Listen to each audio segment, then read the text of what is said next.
It was a love letter that also included. Oh, facts. Yeah, that was the second part of it. There was a love letter to All Might. Dear All Might, Just like, what the fuck? you are my greatest hero. Love you. We must pay homage to him.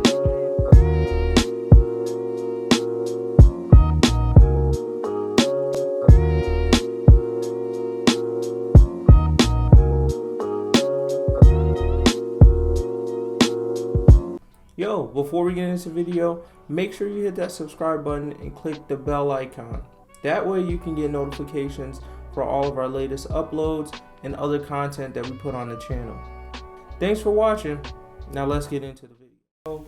3, 2, 1, fake clap. Welcome to the Afrotaku podcast, episode 52. I'm Mr. Good Guy, aka MGG, and I'm joined here by my co-host who will introduce himself starting right now. What's going on? It's Jugga. What up, what up, what up? I am Gramps. Alright, let's kick it off in story time.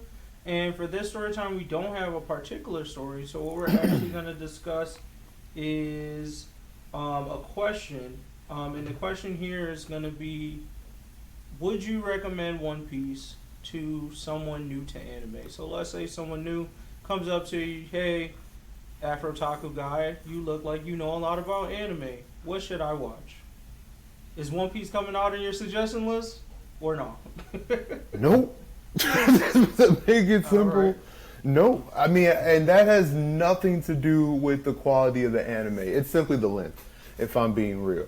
Because One Piece, just because it's so stupidly long, it encompasses a decent amount of just anime's overall history without the series in itself, like multiple tropes, plot points, low-key filler, like at points, etc., etc., etc., that if you really want to get someone into anime, it's just going to be way too overwhelming suggesting One Piece at the very start. Because as soon as you start it, you're going to see how many episodes it is. And for people who just starting anime, they're not going to be splitting up, like looking at one anime show, another anime show, another anime show at the same time. So you're pretty much telling them, oh, from the very jump, here's over 1,000 episodes to just shove down your throat. And I feel like that's way too much. Like, you should be starting off with a 12 or like a 24, in my opinion. All right.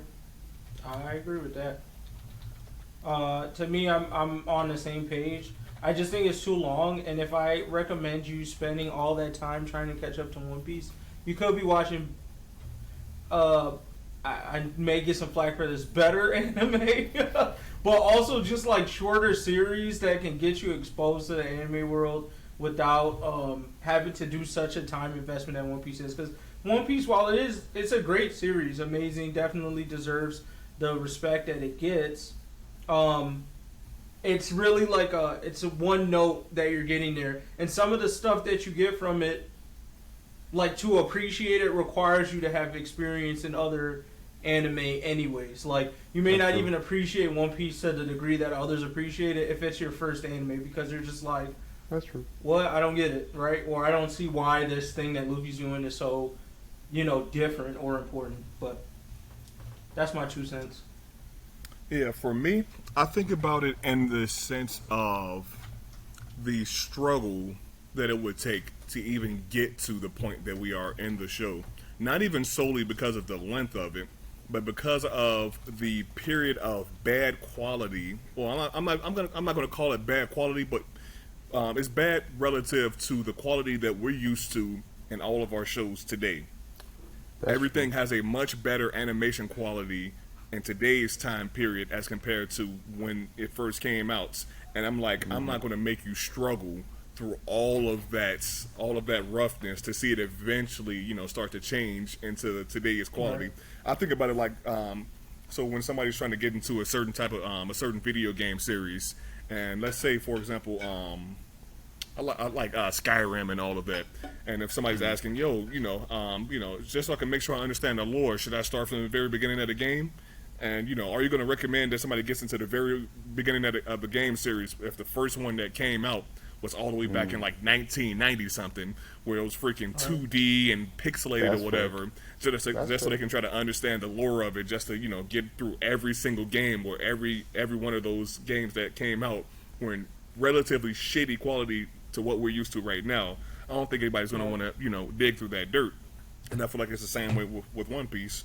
Even if it wasn't extremely long, let's say if it released one episode every month over the course of all of this time so far, I think it still would have been rough to get through. That's still like at least maybe 100. Well, yeah, it's still like 100 or so. But I mean, you do incorporate like a good point. Like if you get encountered that question, like, hey, I want to start anime, and they're like, like joyous, excited to start anime, etc., etc., then like, no, not One Piece. But you pointed out like an interesting point where if someone instead wanted to be like, yo, I'm actually curious to hardcore dive into anime and its history, then F around, like the whole script gets completely flipped, and you could actually be like a one-stop shop for you, would low-key be One Piece, right? I mean, it literally starts out like so long ago that you could, in a sense, again, look through anime's history through a pretty reasonable lens, just looking at One Piece. So at it's least like, in the shonen realm. You're right. Good point. No, good correction. But in that sense, it's like, yeah, you would be able to at least see at the bare minimum the progress of animation throughout the years, like Gramps was pointing out. So, like, if someone wants to like study anime, then One Piece would have to be on your list. I'll say that much. So. And eventually, there probably will be people who have majors in anime studies. Yo, don't sleep, bro. Yeah, I definitely see that. That's a yikes for me. I don't know if I'm happy for that, but anyway, I don't want to confuse my kid. Here, bro, we could be like TAs or professors up around. Let's go. I feel you, but I already know I'm gonna be a weeb, and I'm gonna have kids that are gonna be weebs. I don't want them getting it twisted, thinking they could go and major in some anime studies, and I'm gonna be like, I'm funding that dream. I'm like, no, bro, you can watch that shit all you want, nigga. But don't go ahead and major in that in college. But anyways. Shout out to all the anime studies majors out there, bro. Respect to you.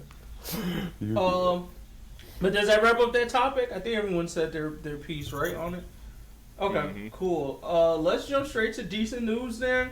Before we end off on the anime news, well, actually, let's start with the anime news and then get to the God of War Ragnarok stuff. So, first off, do you want to take away those announcements, Jugga, if that works? Sure, I could. Let's see. So as far as like anime, well, first I guess to start off, at least what I wanted to bring up and just like gauge the group's reaction / excited for if they are at all. But as most people in the anime world probably already know, is that Netflix is going to be releasing a live action Cowboy Bebop series, and the trailer, at least well, the opening credits, should I say, for that series have actually been released, and I gotta say that it's got me hyped to a point where I can only say that the opening credits has pretty much forced me to be like, all right, I gotta at least check out 1 or 2 episodes, because it was just so what's the word? It was so manga anime series correlated correctly. In the sense of like the opening was at least more or less just as the anime opening would be.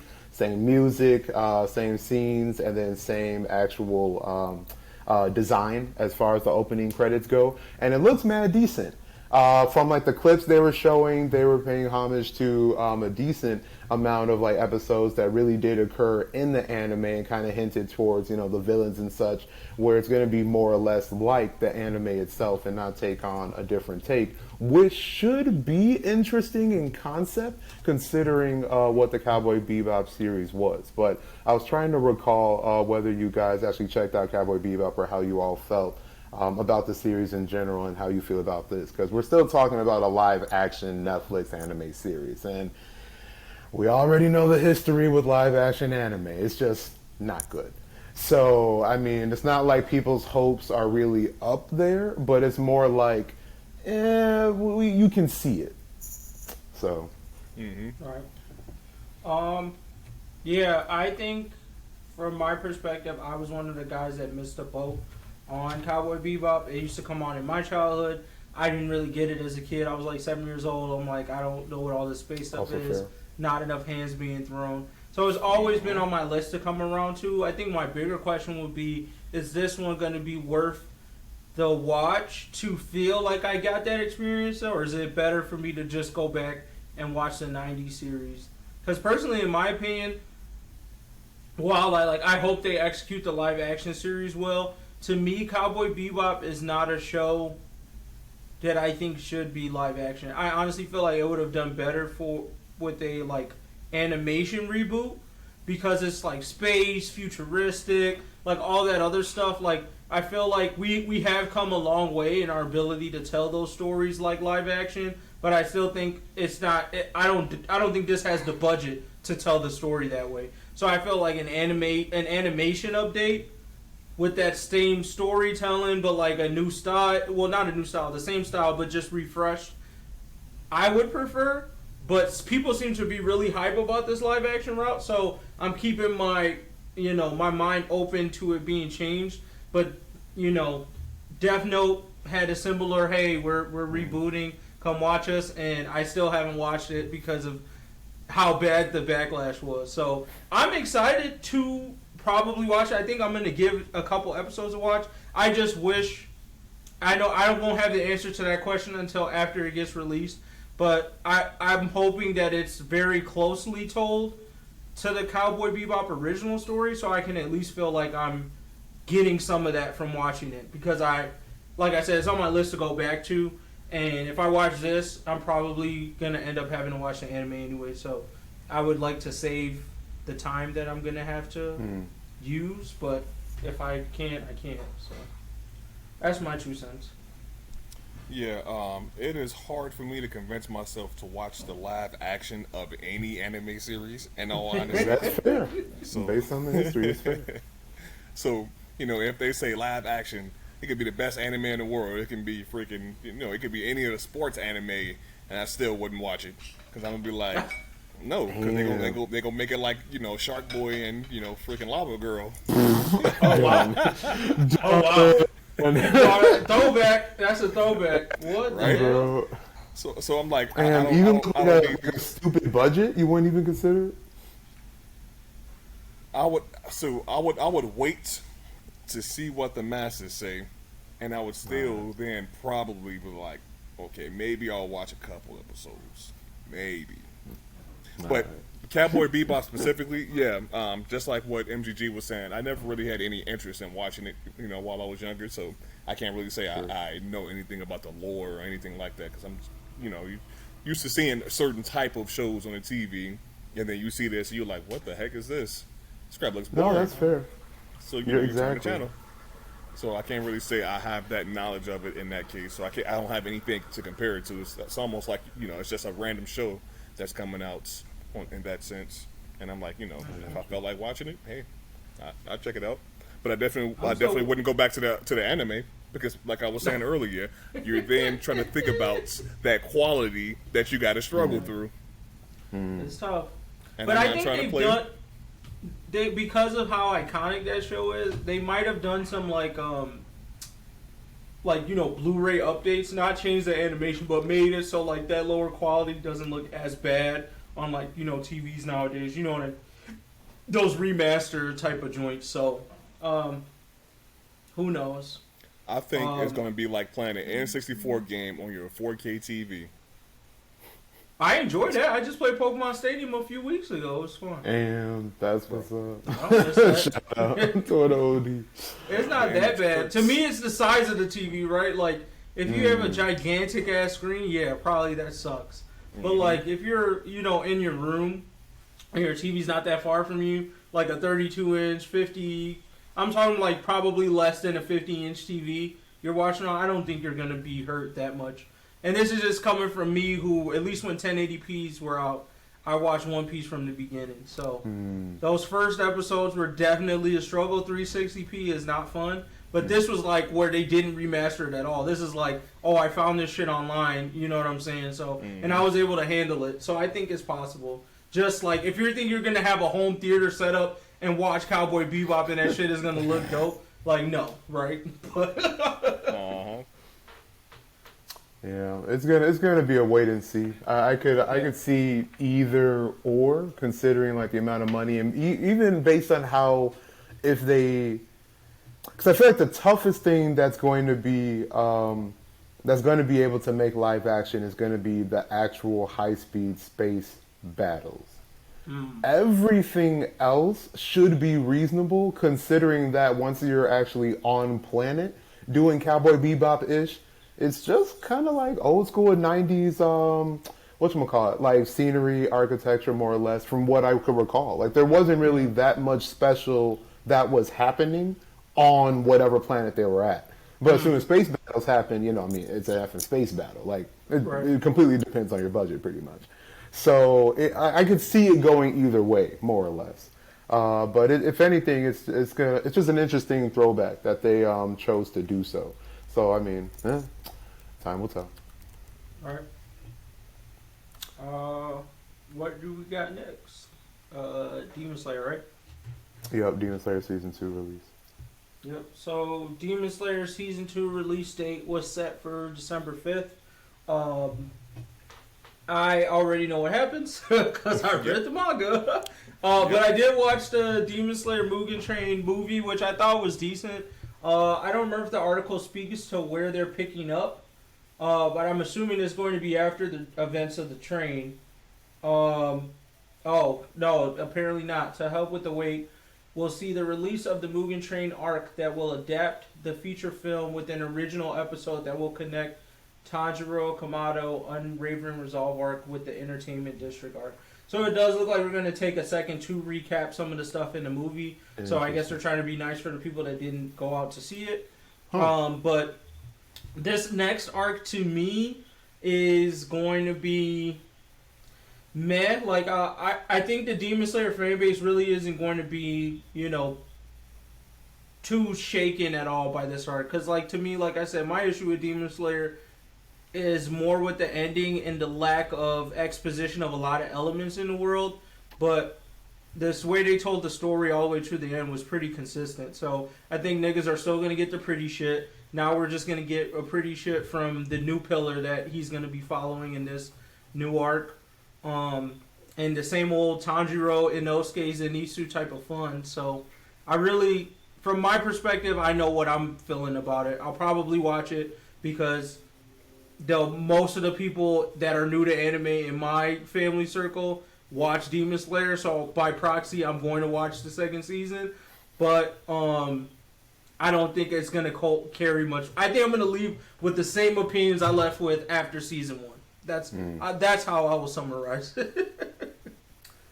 By someone that hasn't read the manga and on strictly the anime and pretty much watching it because I gotta watch it, and plus, I mean, we gotta be real. I mean, the animation is pretty. It's just pleasant to look at. That's definitely 100%, no matter who you are. Demon Slayer just got the hype, bro. Like, no matter. So the best way for me to say this is that I know season 2 will do well, but this is going to determine whether season 3 does well, based on what I know from, MGG and everyone else who's read the manga and told me, their reviews.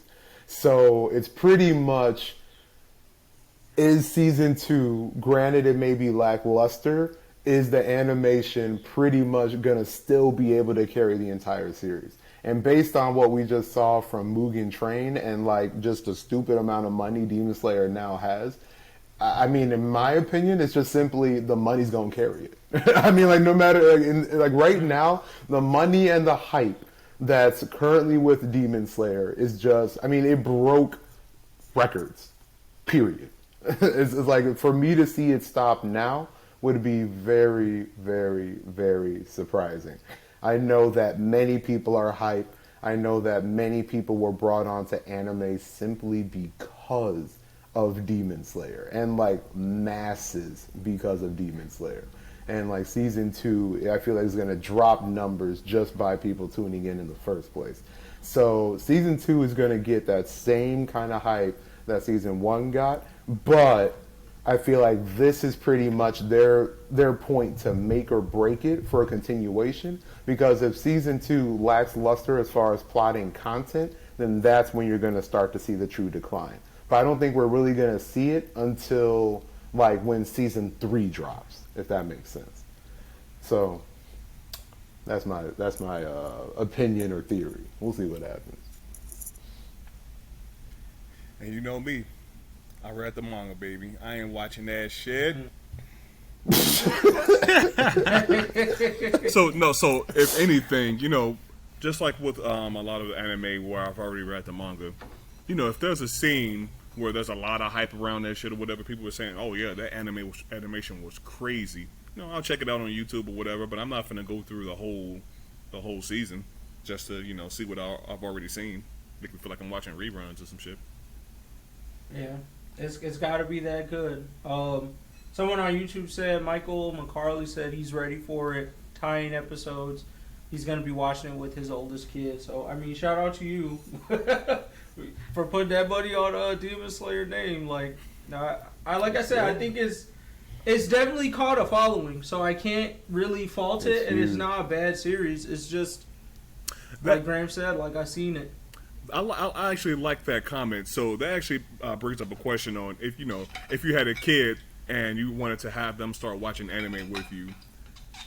We don't have to do this right now, but you know, if you had a kid, what anime would you have them watch with you as they're growing up? If you had a kid right now. Interesting. I think Demon Slayer would be too tough just because I think it's violent.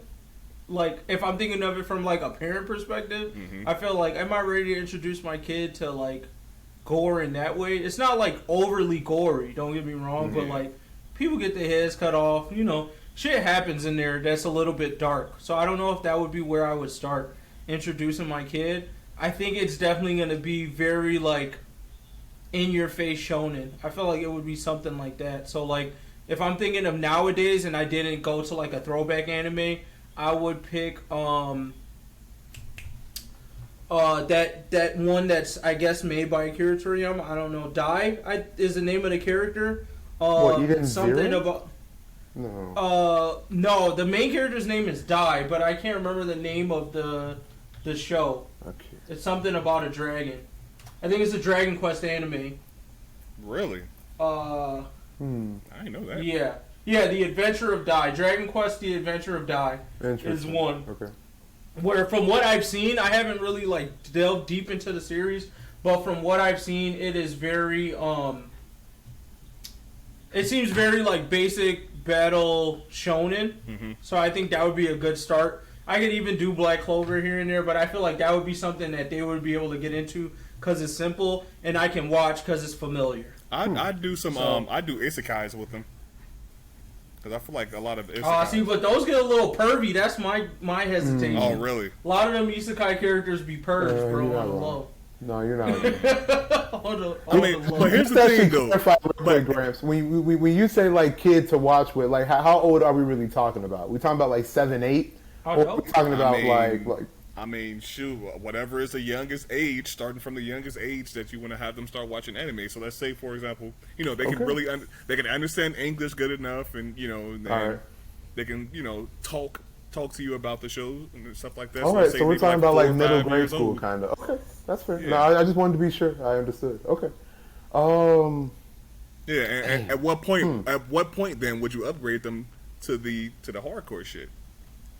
To the real. That's definitely like TH. I wouldn't be biased, in my opinion. I would just go with where I started. I'm like, all right. I was like, at a certain point, you know, because they're from you, that there's an age where like they just are starting to watch this. They may not be telling you, but you know what age you started watching the shit you wasn't supposed to watch.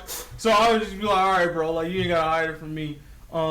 So like, yeah, I think probably I say sometime after 12. I think I'd probably just start introducing them to more adult stuff.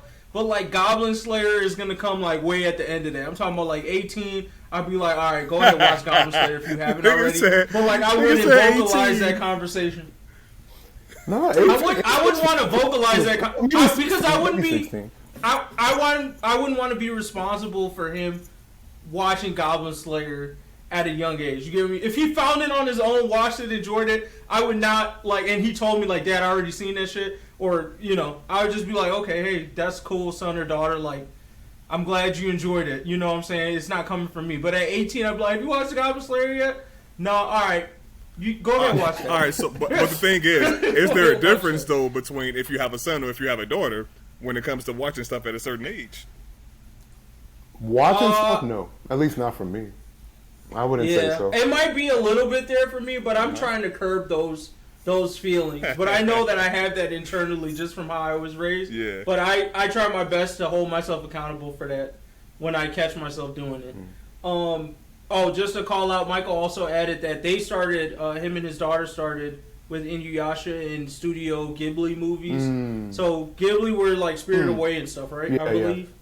And then she said she loves Fruit Basket as well. And then JJM said that he's excited for Demon Slayer. So yeah, I think those are actually good starts. Like Inuyasha, even though it came on Adult Swim, and there's some adult themes, it's not too crazy. So I could see that. And then Studio Ghibli, like, I mean, those movies are just like beautiful. I wasn't a big fan of those movies, but I could definitely get behind watching them again, like A Spirited Away or Princess Mononoke, I believe, was the one I enjoyed. So I might have to watch that. Totoro is always like a child classic in my opinion. So it's like really chill, really slow, but they could like ease them into it. So yeah, I could see that. Right. I mean, if you're gonna be watching like kiddie shit with them on a regular basis, like Barney types of shows or whatever, then your mind is gonna be much more inclined to being able to go watch the more kid friendly anime anyway. Yeah, but see, I like the progression though. I mean, because you're starting so young, it's like you don't want to throw nothing crazy. Like it needs to be a steady incline, right? Because you got the time. And especially since you're guiding them, I mean, they're going to be going through anime a lot faster than you probably back in your day anyway, right? So yeah, that's true. All I know is we definitely going to be watching a shit ton of sports anime. Easy. Damn. True. That one, I think that actually could work because you don't have to catch as many like, there's not symbolism that they have to catch, bro. It's pretty straightforward in what you get. It's like a Disney movie. That's what I was trying to get at. Is like, I would love to watch anime with my kids that are similar to Disney movies, not in the way the stories are told, but in the way they're like life lessons written.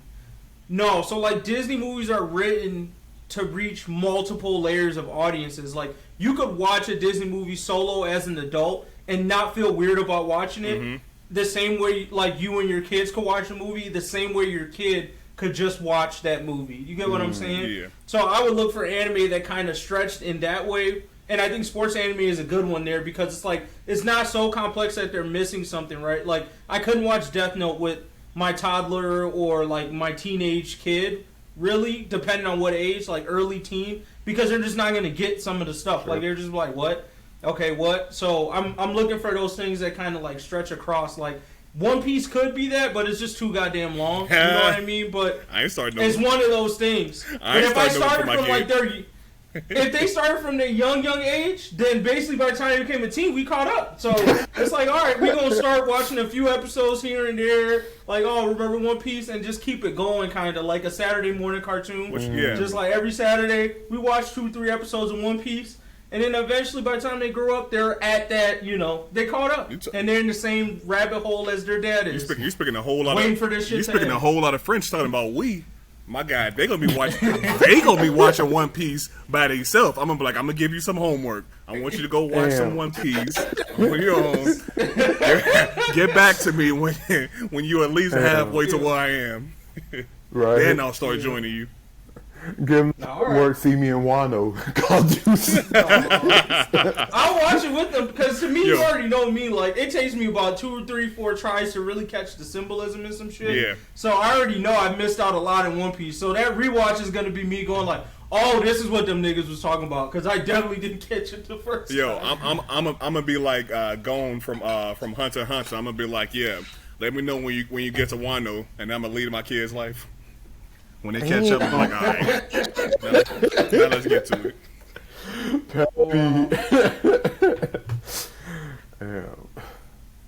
All right, ready to jump into the last piece of decent news? Yeah. Oh, facts. We were on decent news, right? Yeah. Strong tangent. Actually, I'll let you kick it off, Gramps, because you're the resident gamer here. So, you can talk about it. Yeah, man. I don't know if y'all niggas played the original. Well, not the original, but the previous version of God of War, the latest version of God of War that came out, and how hard that game went. So they recently released a trailer for the newest version, God of War Ragnarok, that's getting ready to come out. And they basically at the end of the previous version, they kind of started to build hype around Thor, because at the very end of the game, after you complete everything that the game has to offer, they show they show Kratos and Atreus, they at the crib or whatever, and they start to hear some shit outside. They open the door, they see somebody standing outside the door, and they see that hammer with the electricity going around it. Niggas like, ooh, ooh. So they definitely knew how to give you a very good cliffhanger to get you hyped for that next game, because you're like, you finally finna get Thor, because I'm pretty sure that's what niggas really mainly wanted to see, their versus between Kratos and Thor. Low key, they could probably make a versus video on that while we talking, but you already know how that's gonna go down. That boy's finna get his spine pulled out of his body, and I'm talking about Thor. You already know Kratos don't play that. It's gonna be a gruesome death. My nigga, you don't know how it's gonna be gruesome. Kratos already killed a god of thunder. He killed Zeus, his own daddy. That's true. So that's true. That's why, and I'm sure he's gonna make some jokes that echo to that fact as well in the battle of like, oh, you're not the only thunder nigga I'm talking for, bro. You're the only one. He said, oh, re-rhyme. Let's do this. But there's a lot of controversy though. Let's get into this about the way that they actually released how Thor looks in this latest game that's about to come out. So I think everybody has essentially fallen in love with the image of Thor that you get from the Marvel movies. I can't remember the name of the actor, but everybody likes Chris Hemsworth. Chris Hemsworth. Everybody likes the whole Chris Hemsworth, handsome guy with the nice fit body, except for when he was in Endgame when he had the nice little gut or whatever, and everybody fell in love with it. But when they showed us the very, I guess you could say, overweight version of Thor, which I feel would probably be more realistic to the lifestyle of people who, well, the look of people who lived that lifestyle that they would have in Valhalla. I can only assume. I'm like, okay, that's not an image that anybody expected. That's definitely a lot of shell shock when people first saw this video. First saw this picture. But I'm pretty sure a number of people were like, I like that, because this actually gets this seems a lot more realistic. And so now you have a huge fight between the people that want Chris Hemsworth and people that want lore realism. Yeah. I feel like what I would add to that too, like you said, for me, the way I looked at it at first, and then this is the stuff that came to my mind as you were speaking. First, I looked at it as like, okay, the way I understand Valhalla or how it worked from various TV shows, I'm not a Norse mythology buff by any means, so this could be corrected, was that it's like, it's heaven for the warrior, meaning that like as a warrior, you fight all day, your injuries get healed at the end, and you basically party and fuck and then do the same shit tomorrow. Like that's your eternity. So the way I understand that is the god of that party is Thor, right? And this nigga is drinking and fucking all day and then going out and just fighting motherfuckers. So I totally see why he would be an overweight Viking, because I think what people don't understand about like swole people is like the way muscle building people are put today is like the reason why you see all those biceps and all these like toned defined muscles, it's usually because they're like competing, right? They're showcasing all of the muscles they've built. But when you build like functional muscle where it's just like I'm building muscle like as a warrior or I'm building muscle as like a combatant, your body looks totally different because you're not worried about fucking six-pack abs. Your goal is like, does it work, and do I have enough energy to use those muscles? Okay. Which means you carry a decent amount of fat because you're going to draw from that on days where, hey, nigga, I can't eat today because I just been out here fucking battling for like 20 hours. So to me, I thought it was an accurate depiction of what I would think Thor would look like. I actually like it, and I feel like it fits the whole vibe of Vikings. Of the God of War franchise anyways. To me, I wouldn't want no pretty blonde dude like pulling up and doing that. I'd like this like, oh bro, I'm just and he wields a hammer. Like, I don't see it like a sexy dude wielding a hammer. I see like this buff, burly nigga who's like, I beat your head in with a hammer. Like, Exactly. Exactly. I don't understand where I didn't understand where the expectation was coming from there with that. And then to add on to a side note from the thing, I've also heard some controversy about the giant lady that was revealed because she's like a person of color. Like there's this woman that showcases who I think is supposed to be like the mother of the giants or some shit. Oh, I don't remember that. People kind of got mad at that. Yeah, because she's black. And I was just like, okay, Damn. whatever.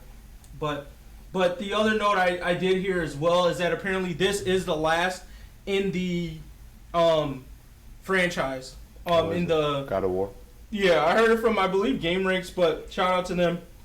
But this is the last in the God of War Norse franchise. Yeah, not the which whole means franchise. hopefully we're going to we're going to a new set of gods in the next game. But because the I guess director was like, because it takes like 5 years to create a bunch of these games, we'd have to wait like 15 years basically to complete the story if they made like a third game to this. So I'm kind of happy that they're going to wrap up the story in the next game, because like once I saw what they did with this new God of War, I was like, I hope they do this with all of like the mythological gods. So I'm excited just to see the next realm Kratos is going to go to and fuck up.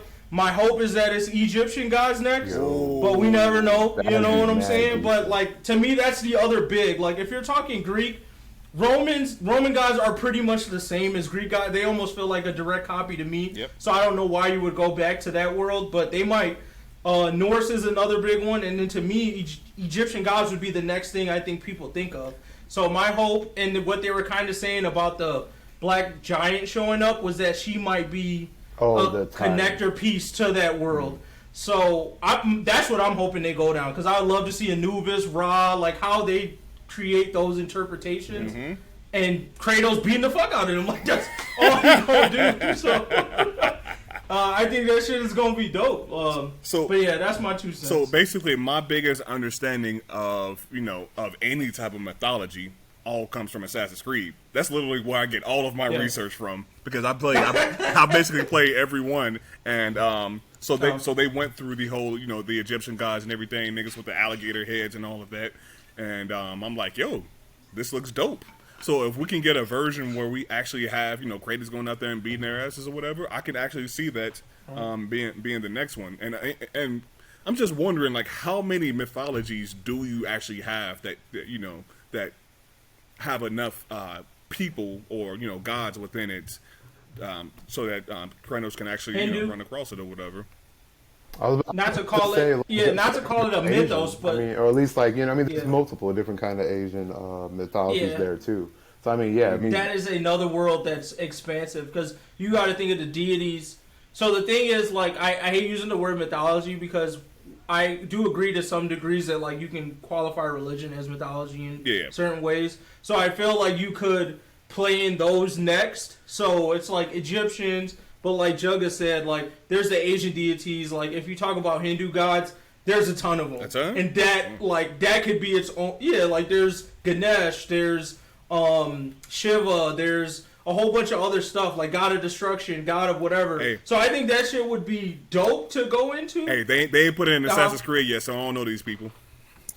Oh, damn. And then they have, like, I'm sure the Chinese culture has their own deities, which I'm not as familiar with. But obviously, if you are in anime space, you know a lot of the Japanese deities, even though you don't know them. But, like, Amaterasu is one. Like, they talk about a bunch of different ones. So, right, you got Nine-Tailed Fox coming out. So there's a lot of shit they can go with if they go 100%. Asia as well. Which could be the next one, because, like, from a map standpoint, he could be hitting that before he hits Africa, if you think about it that way. Like, Valhalla is, like, now they're in Europe, if you thought about Greek or before. But maybe I'd argue that if he was in Greece before, it would have made more sense to hit the Asian deities next. But who the fuck knows? But it could go anywhere. He moved north, and now I guess he's coming back south to one of these different areas, is my hope. So, yeah, we'll see. Just tossing out some comments. Mike also said, far more accurate for him to be fat bearded, redhead Viking, sword swinging arms, and got a gut full of mead. Yeah. it'll probably be in Egyptian mythology next, and then get some more black representation in the franchise. I mean, people have been talking about this whole Kratos' black thing a little bit more as of late, too. Really? So that's kind of why I think that they might go Egypt next if they want to play off that storyline of like, oh, you know, technically, from what they say, from the stuff from the original games, like Kratos before all the shit happened was more of a dark-skinned dude. If you look at his daughter, I think she also seemed like she might have been mixed or black. So they could go Egyptian guys next and try to like explain some shit with that, but I don't know. But like I said, and Mike just said, no matter where he goes, it'll be wild, and that's exactly how I feel. Like no matter what it is, I'm just excited to see Kratos go into a mythological world and kill mythological gods. I just think that shit is dope. I just want to see that nigga riding into the battlefield, riding a nine tails with a big ass sword in his hand. No. Do you think he's gonna keep? Do you think he'll keep Atreus past this thing, or you think it'll be kind of done with that storyline at the end? of this So game? my thing is, I would hope, especially since the nigga's name is actually low key, I would hope that he actually remains within that world, I guess you can call it. Same. And so I would actually be interested to see him have a kid in each of these different worlds or whatever, to see how those kids, you know, develop I as a agree. new god. Oh. I also feel like the Atreus storyline, from what I gather, I didn't finish the first God of War of the remake, but from what I gather, it seems like a coming of age story. So I feel like Ragnarok could be the like culmination of that. Like, look, dude, you're good. You don't need me anymore now. You run this shit. I'm out to kill some other motherfuckers. Exactly. So I'm excited to see that. But either way, yeah, I'm hyped for it. Definitely gonna get it, and I probably won't finish the first one before I get it, but I don't care. I just like to kill gods. It's to kill gods. It's fun. But okay, cool. What do we have next? Are we jumping to the anime segment? Looks like we are. What topic would y'all like to jump in on that? Let's go with what anime had you shook. All right. All right. Time to get Go real. ahead. All right. Do you want to kick it off? Sure. So, we were curious. Well, we were interested with the idea of, you know, thinking about the anime that we've watched, where it sent shivers down your spine, or it's had you sitting there like, holy shit, that really just happened.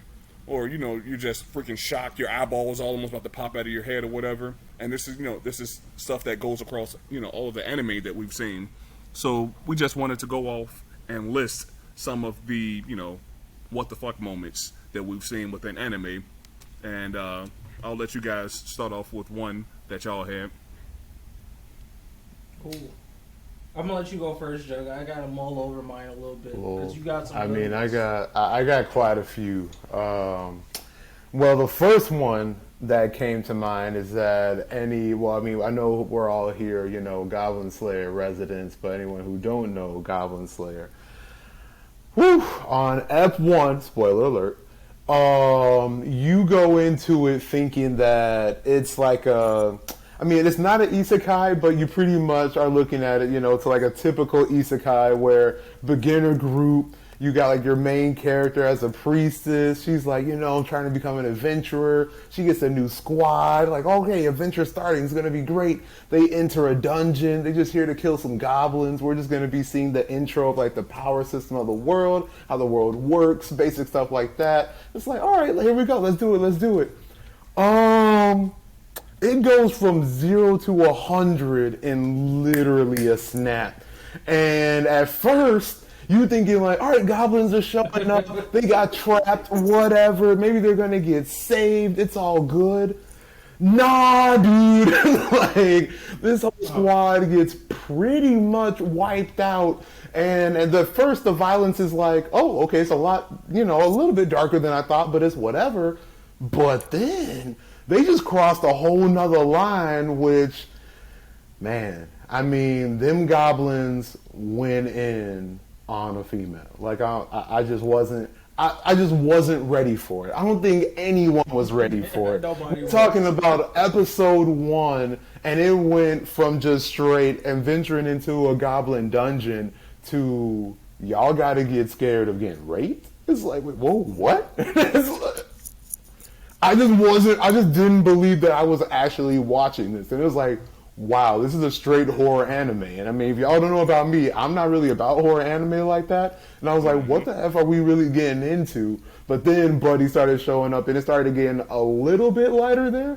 But it was just, like, that moment in itself was just, like, surreal. I was just, like, actually frozen. Like, this is really happening. So, like, that hit. Like, I'm not going to be able to forget that moment of me feeling that way.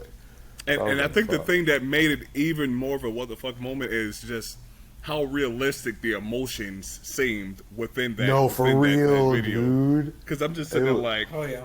gee, this is messed up. I was like, I don't know if I can continue watching this if the whole show would be like this. Right?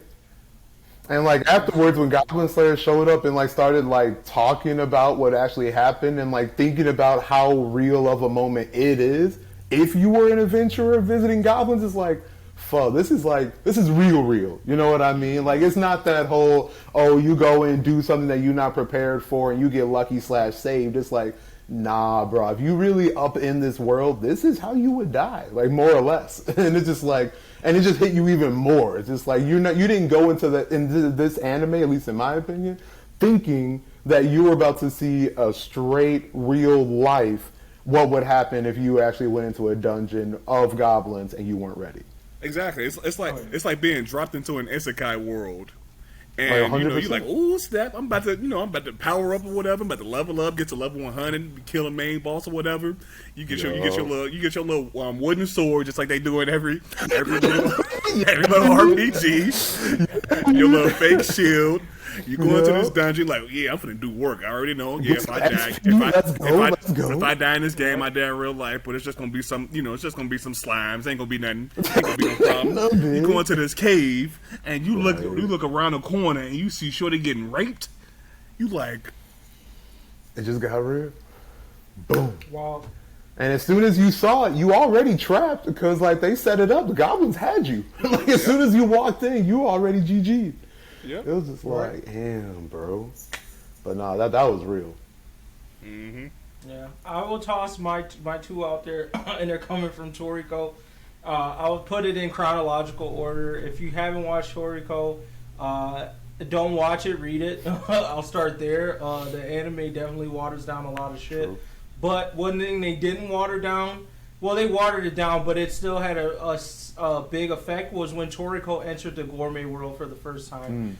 That thing, like, up until that point, you just saw Toriko, like, growing, overcoming some significant challenges, developing some new moves, but basically, showing us that he got the hands, right? And we were pretty confident in his hands having ability. So they were like, yo, gourmet world is this other world, man. You may not be ready for it. Niggas was warning him. Don't cross that threshold. There's some other beast. He like, nigga, I just got fork, knife, spoon. I got all these moves, bro. I know some shit. I'm gonna go over there. Bad idea. Bad idea. His birth into the gourmet. First, he jumps. He jumps off this edge into the gourmet world. Typical Toriko fashion. I'm finna have fun. The moment he jumps, a fucking beast from like God knows where sees that shit. Shoot some breath at this nigga. Boom. Hits him. He's off. He just like, oh shit, I didn't expect that. Totally off. Lands in a random forest. Goes into this random forest. These strong ass animals come out of nowhere and start fighting each other. He's in the middle of it, just getting flung around, tossed somewhere else. He like, cool, the monsters is gone. Bet. Rain starts coming down. He like, oh, this is just some regular rain. No, that shit is not no regular rain. The gravity is like super heavy. His eyes start turning bloodshot red. This nigga was not ready, bro. He runs out of there like, oh, let me get out this water, into a fucking desert. He's dying in this motherfucking desert, bro. Like, almost immediately. It's like he went from rain full of water to a drought in like less than a second. Like, and he's dying from it almost instantaneously, bro. Finds a cactus, tries to open up that cactus attacks him, bro. It was letting him know that from the beast from the beast to the environments, everything is on that with you if you're not ready, bro. Then these little frog things out of nowhere come and start attacking them, and you think these are just some weak frog monsters? Yeah, no, they are giving Toriko the battle of his life, bro. If it wasn't for Naki Master Jiro coming through, and to mind you, this is why it was another what the fuck moment for me, because I was like, I've never seen Naki Master Jiro's son. So I see this nigga that looks like Jiro with black hair come on. I'm like, yo, his son is just chilling in the gourmet world? No, it was Naki Master Jiro the whole time. I said, yo, that's when I knew Toriko was on some other shit. And I just was like, okay, bro, this nigga, this is like some shit that I never experienced in anime before. So that, I gotta put respect on his name, hands down. Before I talk about the second one, I'll let y'all add y'all respect to it if you have some respect to him. No, that's not fair, bro. Like, we were just talking earlier, and I was like, fuck, it's been so long since I've been watching Toriko. And like you just describing that reminded me why we were all so hyped back in the day for Toriko. Because Toriko was just on that real-ish. Like, you just had slow... Like, well, I'm not gonna say slow, but you had reasonable progression, and then just straight up into just stupid OPness, like just across the board, just everybody broken, the effing nature broken, like just everything was just effing crazy, and just kept you hyped. But nah, it was literally like a bouncer to the club, bro. Like it was literally like Toriko, you're not ready to get in, bro. Just in one episode. Yeah, it was literally like grinding from level 1 to level 20, and then you're like, yeah, I'm about to go over here to this next world real quick. Level 50. That shit level 50 up.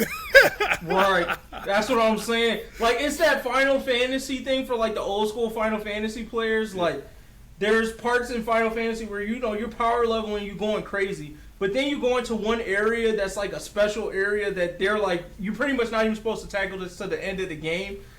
You touch that, you're just like, oh, let me just see where I'm at. And then all your party, like, one monster comes up, starts, boom, slashes one of your party members, niggas KO'd instantly. Hits the next one, and it's just you left, and you're running for your life. That is what Toriko experienced when he entered the gourmet world for the first time, bro. Yep. And I was just like, yo, that's amazing.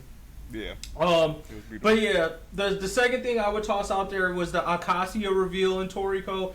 The whole time in the Toriko series, Acacia is always spoken to and revered to as a god and like the pinnacle of goodness. Like, no one ever talks bad about this nigga at all. Mm-hmm. He helped so many people. He brought so much peace to the world. And then you come to find out this nigga is a grimy villain. And at first I'm like, okay, maybe he's being controlled by this thing. They were like, no, he planned this shit from the start. It's like, yo, wow. What? That was crazy. That reveal, and then it was like, yo, you did that, and then he trained the 3 strongest niggas in the series, and they just had to eat that. And they couldn't beat them either. It wasn't like they could just go run up on their master. It was like, no, yeah, I fucked all 3 of your lives up on purpose. And yeah, you run the fade with me if you want. And then, that nigga tried to eat his own kid. Yo. You heard me correct. That nigga tried to eat. E-A-T, yomp, his own kid. Yomp. This is the same person that we thought was Swole Gandhi out here. Right. On dirt. Right? He might, apparently, about what they say about Gandhi, he might have been more Gandhi than we thought. But anyway, this nigga was freaking summoning hands the size of Earth to fucking smack people. Like, Akashi was just powerful on a different level. Not only was the reveal that this nigga was still alive, but the reveal that he was also evil was just like absolutely crazy. Like, to me, Toriko was the only series that I allowed, like, well, I wouldn't say allowed, but like I didn't have as much gripe with them bringing back an old legend like I did when other series did it. Like when Naruto did it with Madara, it kind of bothered me. I was just like, can we create a new GOAT? Like, why do we have to bring back this old GOAT, like, to fight this shit? I was bothered by it. But the way Toriko did it was just beautifully done, bro. Everyone else that's done it is a cheap imitation of that storytelling. That storytelling was perfect. That's all I'll say. But still, it was a huge what the fuck moment. Yeah. Let's still not forget that. Oh, yeah. I'm still shook by it to this day. To this day. All right, so I'm going to go ahead and get off one of mine off this list.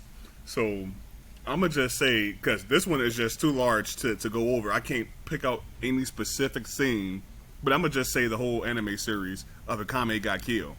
Because literally, I have never, up to that point of watching that, I had never seen any anime where nobody was safe. Nobody. True. So when That's true. Literally. That's true. literally every time I saw one of the main people, the people that I thought were the main characters for the show, getting heads chopped off, I was like, how? I thought this was anime.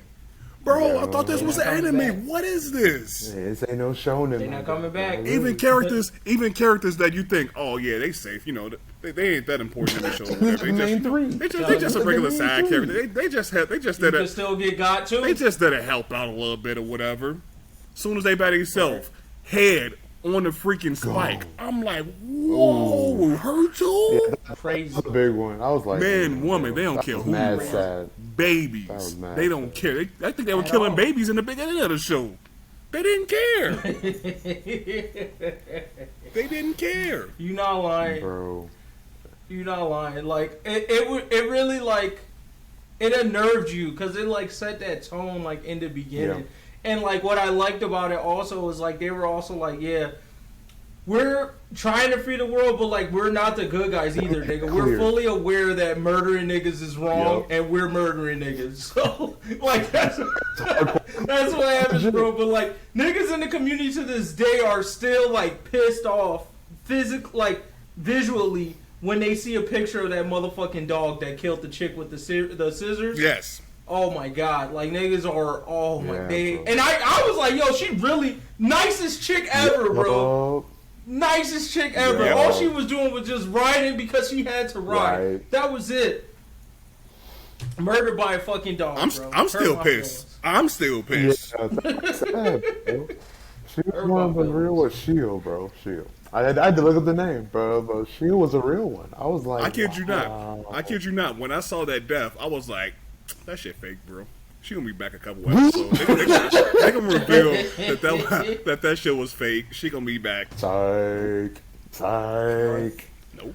But that was legitimately crazy. From day one, nobody was Wow, bro. safe. Oof. No, Kami got killed got real. One I gotta say, which is like low key super obvious, but I want everyone for a hot second to just be with me for a moment and really think back to the very first time you saw Sho Tucker turn his daughter with his dog. The first time you saw that, bro, that hit. Like that. It did. I mean, it was supposed to be like such a chill, low key, like almost. I mean, like for lack of a better phrase, rom-com esque, you know, like mindset, like with the girl. You know, they're just studying. She's like, you know, the friendly like character, like in the series at that time. And then, like, you know, a few scenes later, you just like they come back, and then you just see that. And then, like, to actually, like, hear it talk and, like, in the tone of voice, it's just like, wow, Buddy really did just do that to his only daughter. And then figuring out that, like, she can't, like, come back. Like, it's just like, that's it.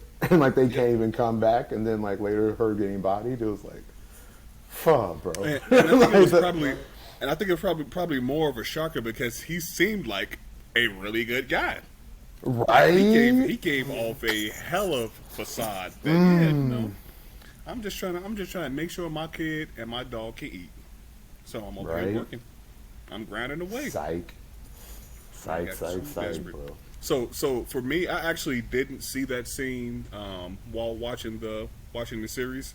I actually knew of it beforehand. I think just Did you know you? through social media because I watched Full Metal Alchemist way too late or whatever. So I think just randomly watching different like anime videos on Facebook and YouTube and stuff like that, I happened to have have seen that scene and you know saw people talking about it already. So it didn't hit me unexpectedly like I'm pretty sure it did for you guys. Yeah. Yeah. Nah, but I feel you. It was still grimy what that nigga did. Yeah. Period. That was cold blood, bro. Yeah. Like, god damn. Like, how can you do that to a daughter, you know? I mean, it's just, I don't know. Like, I mean, I still feel kind of way about that. It's like, God damn, bro. Mm-hmm. Yeah, no, I feel you on that one. Let me think. I got another one. You guys want to toss anything else? I got another one. Promised Neverland, episode 1. That's all I got to say. When you first see the, I feel you. I mean, it's what set the stage to like this is gonna be something different for sure. This is not your typical anime. That was what I got from that first episode. It started off. Oh, speaking of that, hold on. Let me just say this real quick. It was like watching. It was like watching Barney for 5 episodes, right? Right. And then episode 6 hits, and then Barney does some of the craziest shit that you've ever seen to one of the kids on the show. That's what it felt like. Starts fucking jawing children and shit. Like, what? What's up, Barney? And he just bites. Barney is singing and whatever, and then he just bites one of the kids' heads off. That's what. That's what it. That's what it felt like. That would F me up. 100%. No, I feel you on that one. 100%.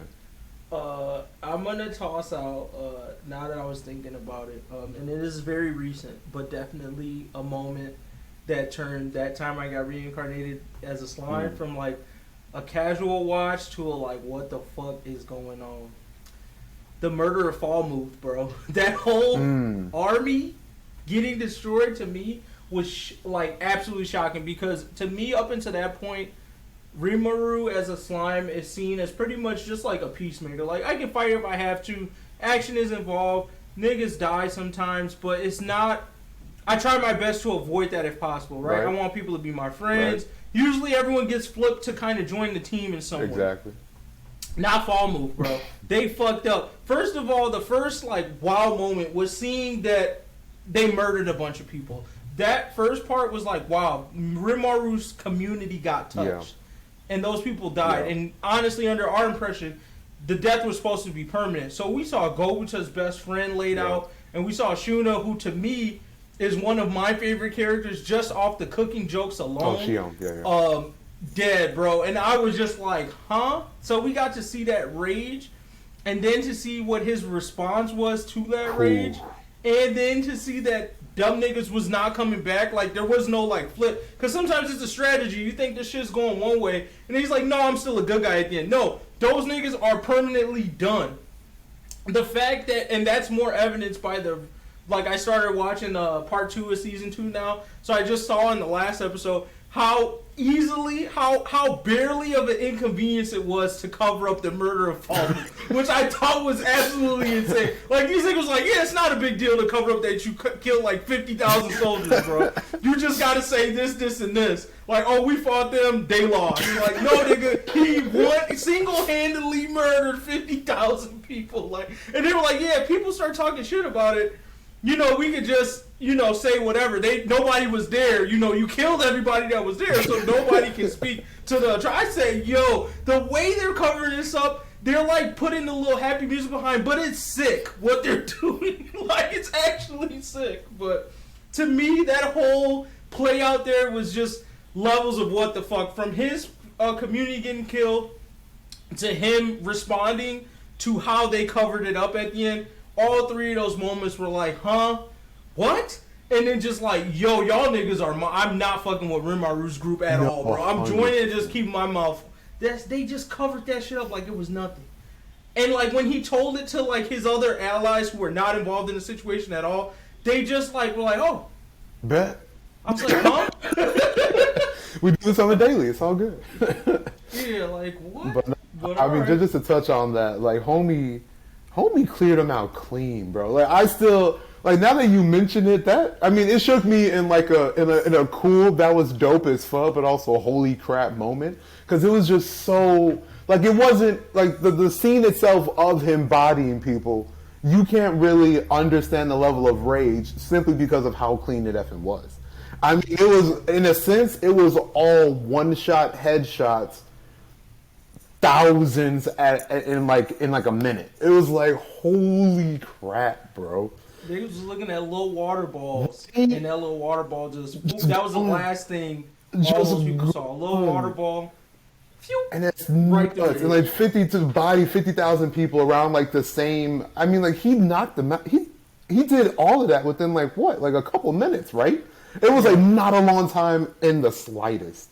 And it was just like, bro, like we've seen people like, you know, body armies, see all like the actual intricacies that took place. No, just clean. It was just straight, oh, let me do that.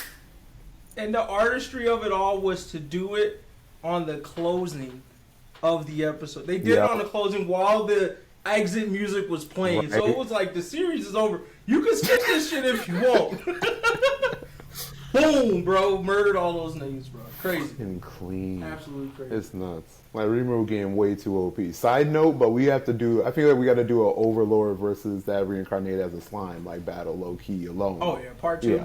For sure. Because now it's like, holy shit. Like, now we know what them kids were talking about as far as, like, the manga readers go. So it's like, now I hear you. I hear you. Yeah, this nigga got gods on his side and shit. Right? But, man. Anyways, anything else you want to call out for the shook moments before we jump to the other topics? No, we good. Alright. Let's see where we're at on time. Let's only do one more of these and then jump to anime. So we could either do favorite moments in My Hero or Fire Users in Fire Force. Which one would you guys rather do? Flip a coin. Wolves. Alright. I don't have a flip a coin app anymore, I think I removed it. Wolves. Alright. Yeah, I don't got it no more. Somebody want to flip a real coin? Heads for Fire Users and Fire Force, tails for the other. You know people ain't got I got no coin. I'll just flip my case on the floor. Oh, you got a coin? Oh, yeah, I found one. Damn. You better keep that. That's going to be worth $100,000 in the future. I got tails. You got tails? What was tails again? Fuck. Tails is our favorite moments in My Hero. Alright, bet. Alright. So, for me, I'm going to go ahead and put mine out real quick. Lemillion, bro. I think the whole Lemillion story arc from beginning to end is some of the best writing I've not only seen in My Hero Academia, but in shonen anime in general. The build-up of introducing Lemillion as one of the top characters, but not just leaving it at that, showing us that like he honestly worked his ass off to get there. Then going from that to, you know, exploring Deku, he should have originally had the power, like that whole little interaction, all the way up to saving Eri. I think saving Eri was like the key moment, because seeing him willing to sacrifice his power that he worked so hard to improve to that level, picking that heroism over like his hard work, I think was just amazing. And I think the author did a great job of like making sure we were subtly paying attention to that development all the way until he lost the power. Him getting it back, spoiler alert, if he gets it back, quote unquote, but spoiler alert, he gets it back at the end.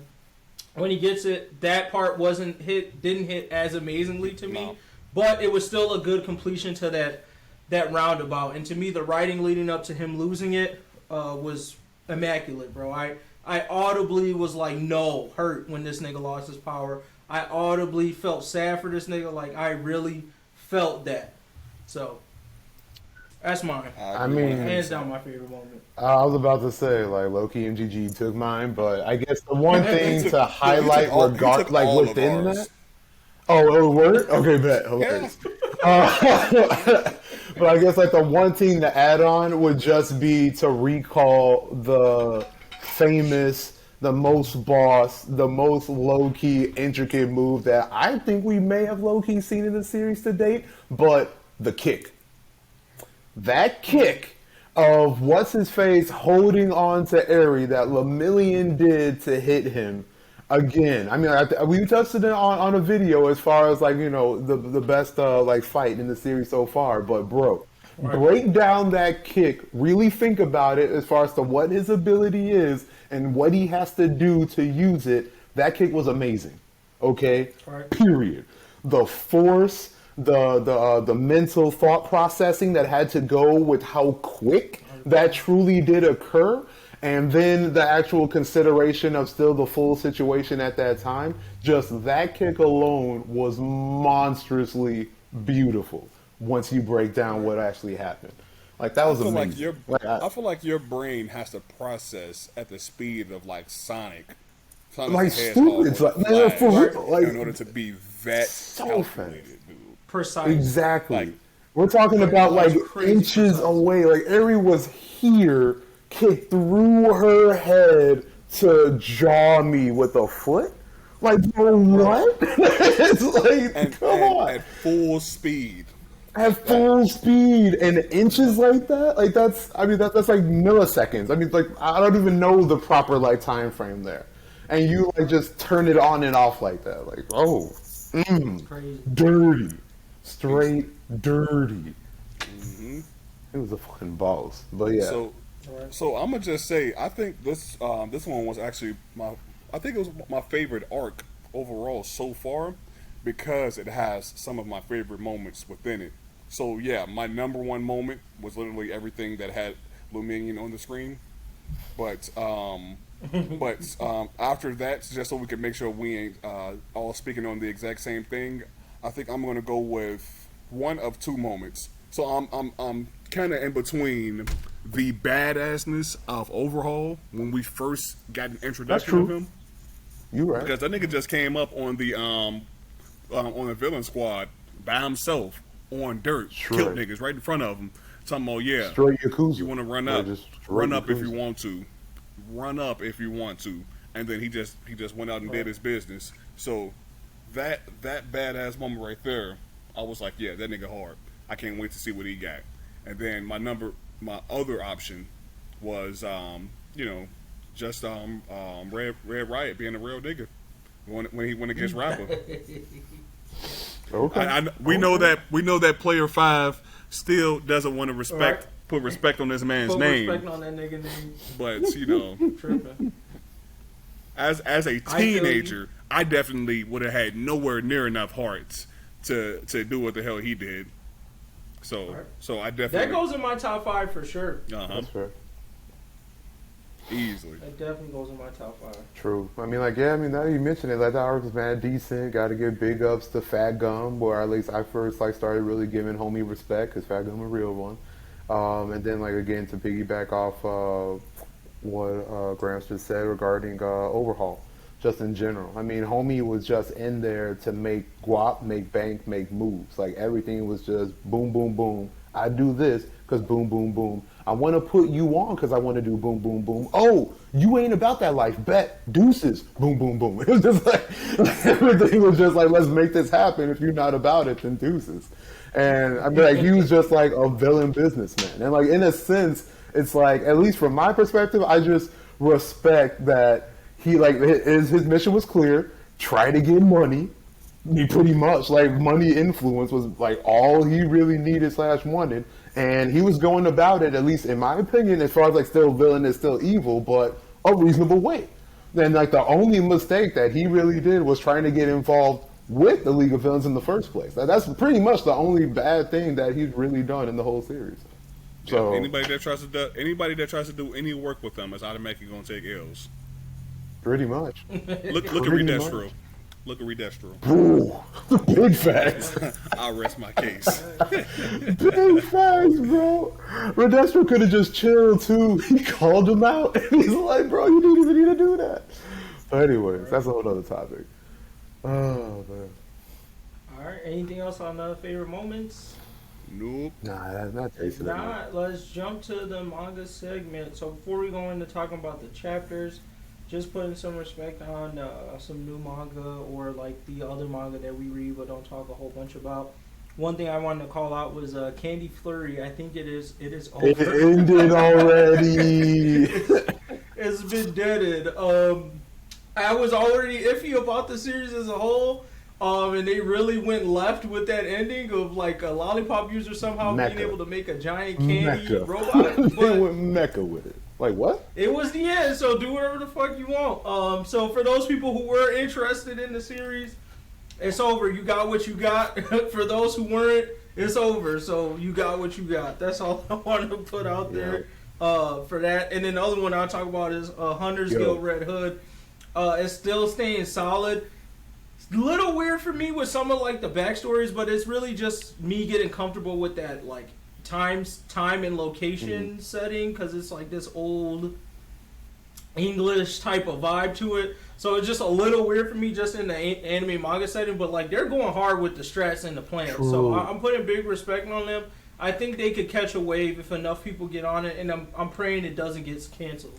Praying they at least allow it to explore where it's trying to go. Yeah, I mean, I'm with you there. I'm caught up, and it's still mad decent considering. I mean, like, I have no qualms with it so far. I like the progression, like how it's going. As far as the backstories go, I mean, they're even expanding the world, even like low key, based on where they are. As far as like now dropping in giants, like you're pretty much touching on multiple aspects of Grimm's fairy tales for real, and it's just like snap. They do this right. This could be a pretty decent, long-standing series. So I mean, long story short, so far so good. And then R.I.P. to Candy Flurry, lols. So it's like, oh well. Also, and shout out to Dr. Stone for keeping it strong. We finally got there to, spoiler alert, we're back at Japan. So, you know, niggas is doing what they doing out there. It's cool to see the aged up pets. But, like I said, we're still building to something bigger. So not a lot has been happening in these past few chapters. Just a lot of exploration mostly. So I don't have much to call out, but it's still going strong in my opinion. So shout out to Senku and the guys for that. And it seems like it might be coming to an end, assuming that what they're working series, towards is the end. But if not, then I have. If not, then I have no idea where the hell they're about to go after that. Yeah, but I feel like that counter plan with Chrome and the other chick, like this rocket back idea, is what is going to continue the story, if that makes sense. Because to me, it sounds like, we gonna land there and then get stuck, and then shit happens from there. Yeah. But I feel like we're probably gonna find out who dude on the moon is, recruit that nigga, and then kind of like come back and figure out a new problem to solve. That's my thought. Okay. I could be way off. That's just my thought for now. Grimm's looking like, bro. Like what? I'm open to being wrong on that, because it's hard to really tell with Dr. Stone anyways, so I'm totally open to being wrong on that shit, but it's just what I'm thinking based on what happened, because it just never seems like whoever's a threat is really a threat for them. Even this evil scientist guy, now they've kind of converted him. My thought is that probably by the time this whole rocket thing wraps up, he'll actually not be a dick anymore and just be like, yeah, I get it. I'm with the crew now or whatever. So if that happens, my thought is that Y-Man is either not a real person or a real person that's going to eventually be recruited in some way. So let's not forget that they did say that never mind, spoilers. Never mind.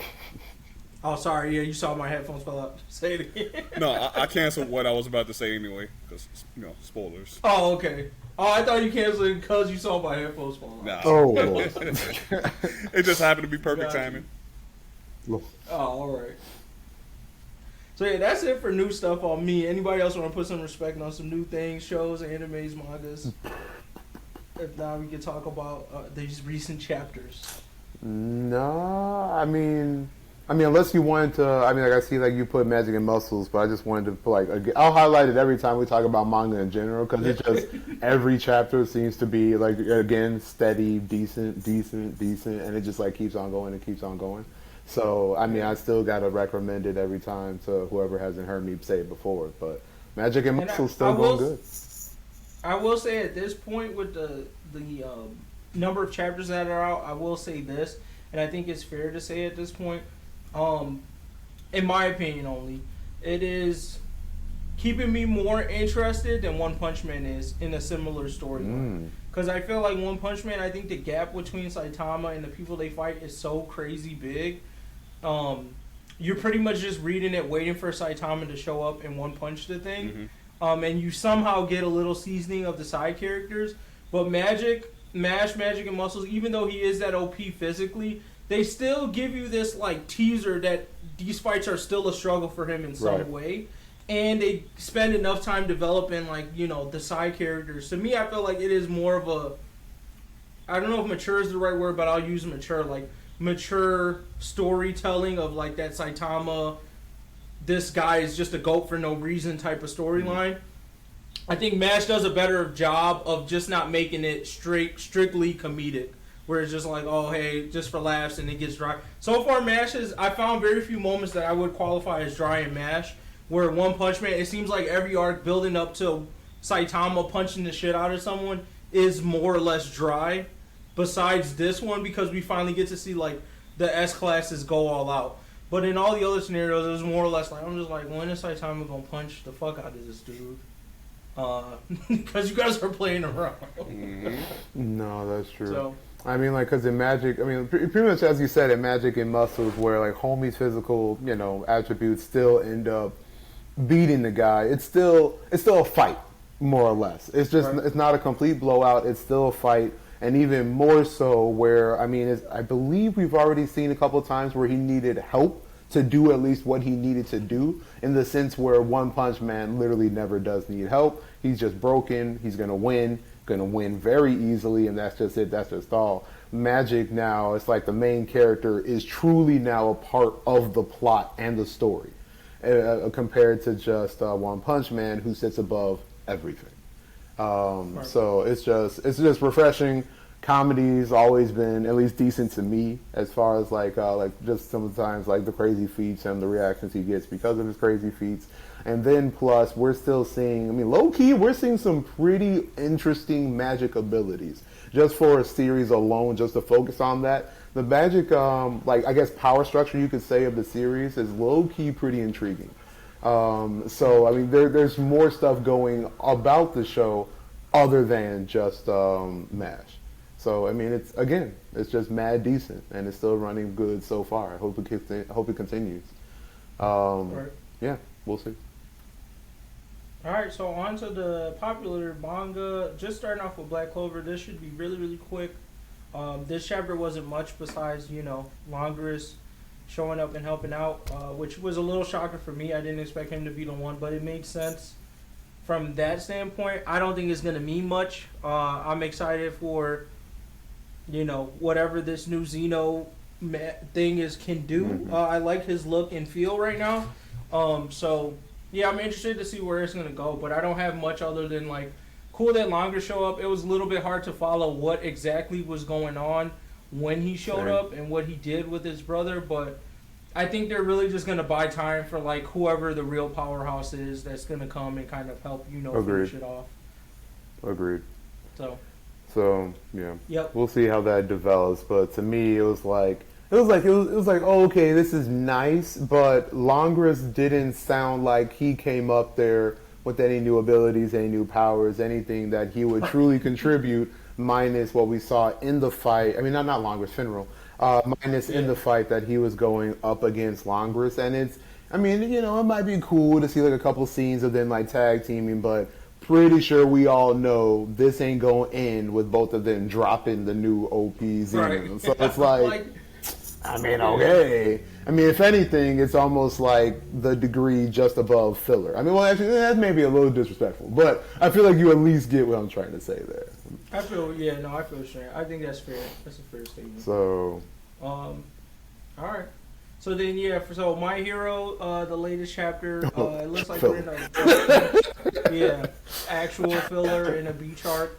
I'm just disappointed that they're playing with us this way, because I'm like, this is still like, they say they got a month left, so it sounds like this next month is going to be like the real training arc to get the heroes like the students prepared for like this actual battle with the complete Shigaraki. That's the vibe I'm getting, but I'm still disappointed because I'm just really bothered by the author's inconsistency in expressing to us how much danger the world, Japan, is in right now. Because I feel like for them to be able to take this break, it doesn't seem like the world is in as much danger as they're trying to make it seem. But at the end, you know, when they had the fight with Shigaraki, it sounded like Japan went into damn near a demilitarized zone. Like, it was a police state. So I'm really confused on that, and that's like kind of like bothering me with the whole thing. And then this whole like, oh, Deku's back, so like let's have a culture festival bullshit. I was just kind of like, all right, so you guys are just wasting my time. Like, we don't need all this. We don't need it, in my personal opinion. I don't know why we need it. I don't know if he's lost and he's just trying to figure out what he wants to do with the next arc. But it's pretty dry to me. Like, we got the feels, I'm cool with that. But like to end with the feels and be like, yeah, we're just still gonna waste your time some more. I'm just like, come on, bro. Yeah. Next. Exactly.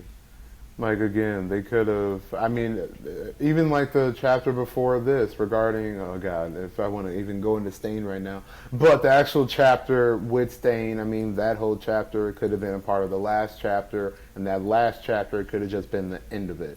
This chapter could have been the start of either like, I don't know, like him literally taking like, you know, that actual relief with the squad, resting, and then at least actual starting the training with the squad. That to me at least would have been more beneficial, just to still see that the progress is still going. Right now it's like we got to halt. We got to be like, all right, we got to rest. Now we got to relax, and then we'll train. It's just like that relaxed part. Outside is literal chaos. I don't know if y'all want to really relax quite yet. So it's, I don't know. It's just the timing doesn't seem right, nor does it really seem super realistic in that respect. So. And did like Stain's letter even really help that much? That was like another thing that I couldn't really gather too much from. I don't think they revealed completely the benefits yet of that letter. I would have to check the chapter again, but I think it was more just like Stain got us info that was. They did say what it was though, right? It was like the Tartarus logs. Yeah, security records from Tartarus. Nah, bro. It was a love letter that also included. Oh, facts. Yeah, that was the second part of it. There was a love letter to All Might. Dear All Might, Just like, what the fuck? you are my greatest hero. Love you. Right. Love you. And that was the other thing that kind of bothered me at the end. It was like, who would think that the hero killer would end up a hero ally? I'm like, you guys clearly didn't listen to what he was saying. Like, I totally get it. He murdered some heroes. But if you listen to what he was saying, he thought he was a hero. So it's not like it's surprised that he helped you guys. It's like, yeah, he did it in his weird ass Stain way. But yeah, that was kind of his goal at the end of the fucking day. Mm-hmm. Like, I was really like taken aback by like Endeavor's statement. Like, I'm just like, you guys just want to make Endeavor and Hawk seem important. We don't care, like, or at least I don't care. I could go 20 chapters not knowing what the fuck they were doing, and you would never hear me ask for, I wonder what Hawks and Endeavor. I would never say that. I'm cool on them. Like, we've got more than enough. I am 100% okay on not seeing them ever again show up in the fucking series. I'm gonna be real. Damn. I'll just be real, bro. I'm over I mean, they're so disappointing. I think I would be fine with at least saying Hawks do some shit. But he said, I mean, the thing is, no, bro, I've seen it already. He flies and he exactly. uses feather katana. It's like I get it. I mean, like, simply because of like the purpose of sharing screen time for the new characters that they hinted or that they're going to be mentioning in the series. It's like, yeah, let's get them into it, because I'm still hungry for the non-Japan related heroes. I mean, like, when are they gonna pop up? I've been wanting to see them for now a minute since they hinted towards it. And like, considering we've pretty much seen Endeavor and Hawks at their tops, we don't at least need to see them at all right now, or at least for a while, to be completely honest, unless their only point in the plot is to introduce the new cast, which is fine. Right. So, yeah, it's more just like they just pop them in there to pop them in there, more or less. And it's just like, okay, this really is filler. I mean, that's how I'm seeing it. I mean, it's basically, it's one of those older break weeks, except, instead of receiving no chapter, you received a wasted chapter. We got a chapter. Yeah. Very it was, 100%. I mean, and 100. I mean, what's even more sad? Screens that said, yeah. I was just gonna say, what's even more sad is that based on what they're hinting towards, we've got at least 1 or 2 more chapters to look forward to of this. So it's like, really, bro? It's like it was a letdown, and then it was like get ready to be let down some more. So it's like that's cool. All right. That's Yeah, man. The mangaka, cool. the mangaka's on vacation. He's on a smooth little sabbatical, so he, let his little kids take over for the next couple chapters. You gotta respect. People gotta take their breaks here and there. God. He'll be back. He'll be back. Okay. All right. So, anything else on My Hero? I jump to One Piece. We're in our One Piece session. Okay. So for One Piece, I think we're probably just gonna have the One Piece summary as this discussion, really, which is I'll let you open it up, actually, Gramps, because you are the one who suggested it. So. All right, y'all know Yamato, right? For starters, Yes, sir. Yamato is 100% woman, with no changes to her at all. That was revealed in the SBS by Oda. 100% woman. Okay. So that should start that off. So there's no confusion in case people. Oh, good to know. We Did they refer to Yamato as a he? Because she refers to herself as a he. Because she that's refers to pretty much herself how it as Odin. So that's why she refers to herself. So here's the as thing, he. though. Got Here's it. the thing, though. She's never called herself a he. She's only Oh, called I thought herself she has. Odin. She's She's only called herself Odin. She says, "I am Odin," but she's never said I'm a man. Okay. So she could be thinking I'm a woman named Odin. That's I'm the Odin. woman version of Odin. If you want to think about it that way. No, I don't know why, but I actually thought I saw he. But okay, I'm probably wrong. So Kaido has called her his son, and there are people who've been calling her a he, but she herself has never said I am a man, more specifically. Interesting. Okay. But Okay. that's. I mean, I'm pretty sure the communities, the different communities are still going to have. Everybody's going to have the opinions on the matter. That's not the main topic of the discussion. No, 100%. Main topic I mean, of I discussion think they've already. Hey, the wiki calls her the daughter of Kaido, so See? despite her gender, she's referred to Kaido's crew as his son. So it's just Kaido being a goofy then. So Yeah, that's what it sounds like. simple as that. But It sounds like Kaido's the toxic one. You gotta do that already, so, shit. That's good. But outside of that, we want to know, is Yamato stronger than all of the members of the Straw Hat crew? And should she join the Straw Hat crew on the rest of their journey? All right, so I'm gonna start with the first one, or I'm sorry, the second one, which is the should she join the Straw Hat crew? This shit gets spring up every time there's a female introduced in one of these large arcs. A nigga throws this shit out, bro, and it's fucking annoying to me, bro. Alabasta, Vivi, is she gonna fucking join the crew? No. Fucking Don Flamingo's arc, the Ruby or whatever her name was, the night chick with the pink hair, is she gonna join the crew? No, she's not joining the crew, bro. Yamato is not joining the crew. It's not gonna happen. We got the nigga that was gonna join is Jinbei. Don't forget about Carrot. don't forget about Carrot. She been rolling with Right. Oh yeah, that's right. She been Carrot and, she been rolling with them niggas since I guess you could say that's whole cake. You can say that's whole cake. Whole cake was Carrot. Oh, she gonna join? No, they're not joining, bro. They're affiliate members. Sure, you can call them affiliate members when the war happens. And you know how Whitebeard had those like random niggas like, yo, I fuck with you. That dude that started with an S, his name was Squallow or something. Swallow. He looked ugly as fuck. No, I don't know what the fuck his no, name I know what was. you're talking about. Yeah. Yeah, but he was ugly as fuck, and he pulled. He was like, "Yeah, I fuck with Whitebeard." Like that will be Carrot, Vivi, and all them. Like at the end of the war, Vivi's calling in some niggas. You might see the bird nigga that we forgot about, the bull nigga we forgot about, pop up like, "Yo, hey, what's up? I'm here." They're not joining the crew, so that's my summary on that last question. Say that with my whole heart. If Oda proves me wrong on this one, he does, whatever. I'll drop the series. I don't fucking know. But I guarantee you with my whole heart, she not fucking joining the crew in that way. She's not hopping on a boat and joining the motherfucking crew. No. Now to the stronger part, maybe before this series it could be argued, but I feel like post this series, I think Yamato's gonna fall somewhere around Jinbei's level, wherever people think that is. But I don't think that she's going to be. So here's my issue with the thing with Yamato. The only person I feel like that is not holding back on Yamato is Kaido. I feel like everyone else sees Yamato as like, this is Kaido's son who's a little bit crazy. So whenever she run around, like, they be like, oh, blah, blah, blah, but they still have that, like, you're Kaido's child respect. You feel me? So they're still holding back. So in my opinion, Kaido's the only nigga that's beating his kid with no holds barred. You feel me? So that fight is where I still feel like, okay, he's may not be holding back.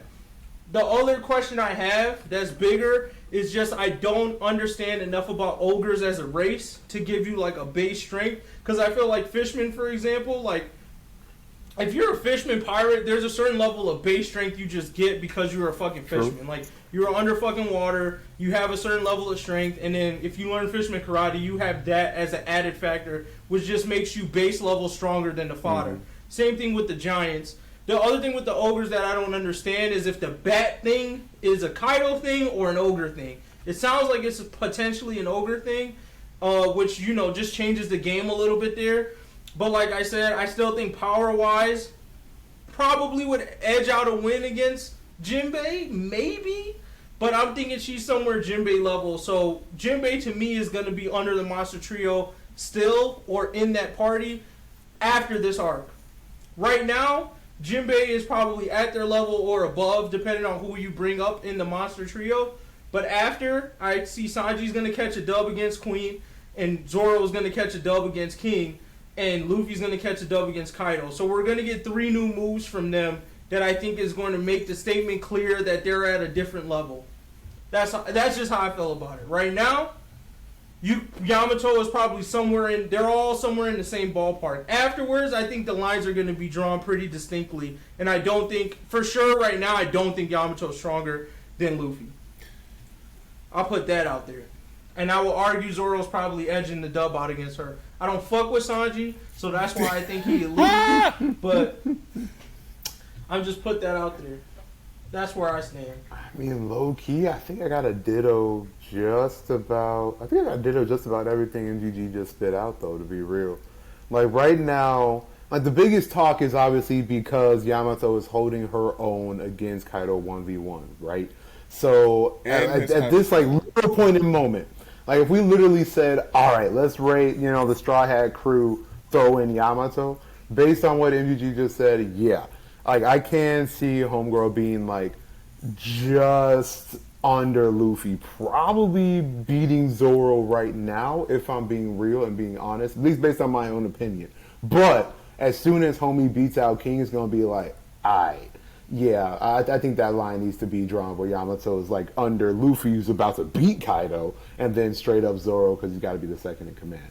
But, as far as, like, Homegirl remaining in that realm of, like, you know, Luffy, Zoro, Sanji, and then Jinbei, like, yeah, I think she falls there. But I don't think she's stronger than the whole crew.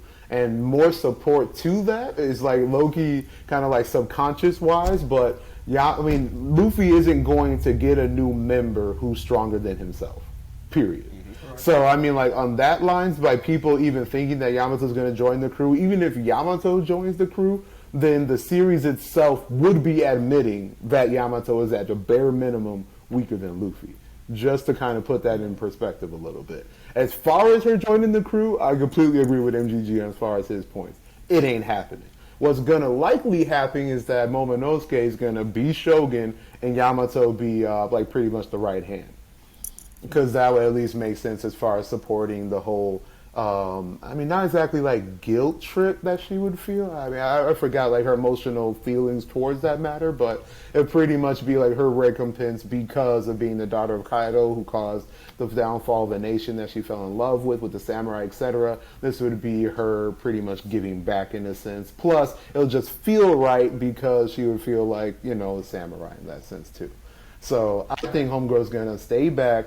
And then, like MGG said, whenever Luffy needs backup, oh, you better best believe the whole country of Wano is going to show up, just like the whole country of Dressrosa is going to show up. So, but she ain't joining. I just don't see that. Niggas got to cut that theory the fuck out, bro. I don't know why it comes out every time, but just let it go. I don't see it. Let it go. I don't see it. We not saying we don't need more women in the crew, oh, yeah, that's not but it it all. just Yeah. never seems to happen. I think we got the There might be one more we don't know about yet, but I think we got. The crew. We're getting close to the. Are we at the number? What was his ideal number? I think he said like 10. Oh, I think they're at 10, aren't they? I think Jinbei is a 10. Wait, I don't know if we're at 10 yet. what is that? I believe Jinbei was supposed to be the 10.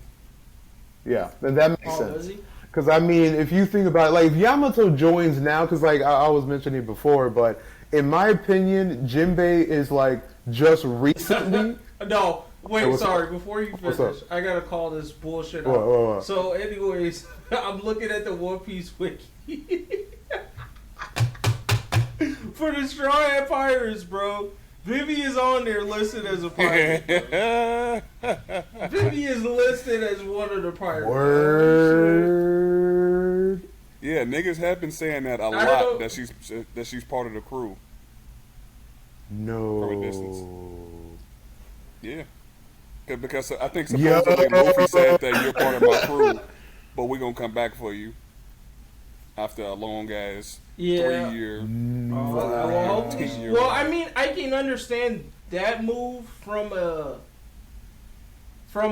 like a political standpoint of like if Luffy's crew is supposed to kind of be representative of the world as a whole, which I feel like they're trying to go with a little bit. I see why Vivi's there because I feel like she represents the royal aspect. You get me? Sanji, you could argue to a little bit does too. But I think Vivi's truly, like, she has a say in the court. She shows up to the... You know what I'm saying? Like, that influence is, like, a valuable asset to the crew. And Jinbei's there, like... I mean, obviously because he fucks with Luffy, but I think that Fishman thing was, like, also another theme of the story, which is why he has a representative of their clan there. The ogre thing is relatively new, and my guess is, like, is there more ogres than just Kaido and Yamato? Because we've never heard of it outside of them, too.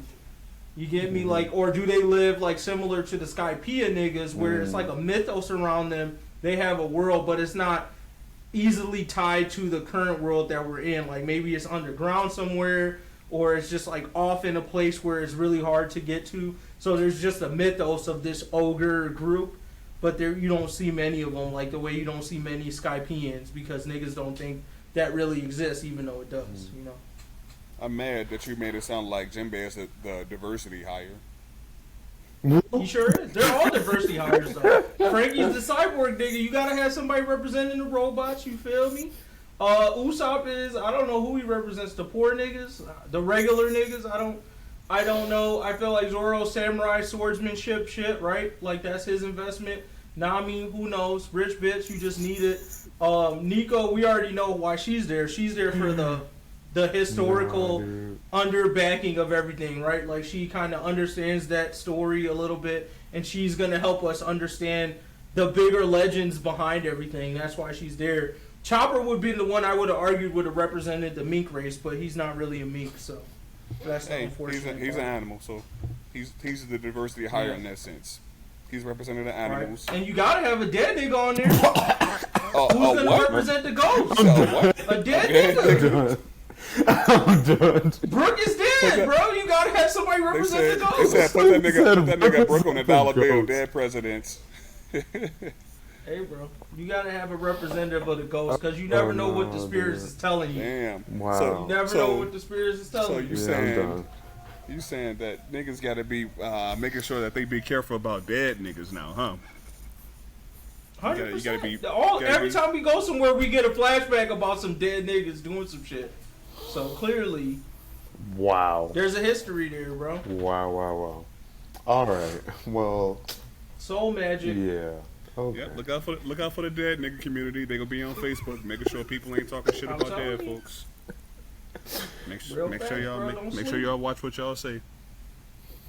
They have a voice too. I'm gonna go ahead and before we go too far in the tangent, I'm gonna go ahead and do my bit on the whole Yamato thing. I felt that yes, in the beginning of this arc, she was definitely stronger than Luffy because she was able. Luffy got one shotted by Thunder Boglin. She's able to take that shit. Mm-hmm. I mean, granted, she has to put like some type of shield over her body or whatever. She can actually take that and actually fight with him, and she was able to use the Conqueror's Haki Koden in a fight. So she definitely would have worked Luffy. all the same. The point where Luffy actually, I mean, I would say even when he first met her, she was still slightly stronger than him because she had those extra abilities over him. Even though he had already, did the training and was able to do the Ryu Haki or whatever. But as soon as Luffy, I would say, before Luffy got dropped over the edge, I would say he was probably exactly at Yamato's level. Now that he got through off the cliff, ate a bunch, probably had some type of internal level up or whatever, and now he's coming back into the fight. I think he's just a little bit above her. And as he continues to fight Kaido or whatever, and it's going to be continue to be a struggle, he's going to continue to grow more and more. Where now he's going to have a very good, obvious gap between him and Yamato. I doubt that. The only thing I would toss. I was gonna say I don't know if she's splitting skies like Luffy is. So if she ain't splitting skies when she clashes with Kaido, that's another obvious sign of it. But that's that. Right. I think the only thing that's hard for me to wrap my head around with that fight, where you kind of said they got even. Like, I agree with most of your points there. I think the only thing that I find it hard where I feel like Luffy might be able to, even the playing field or even catch a dub, apparently, it's just the versatility of moves. Because I'm like, you still got Gear 4th, and even though he didn't master Ryu, we've seen that he can, finesse that to work in various situations. And while it is a feat that she was able to withstand the Thunder Bagu or whatever, I do feel like she's had practice. You know what I'm saying? Like, I do feel like she's seen it more than Luffy, who literally just ran up on it the first time, and then the second time it didn't necessarily work the same way. You get what I'm saying? He was able to dodge it. So I give her some gift.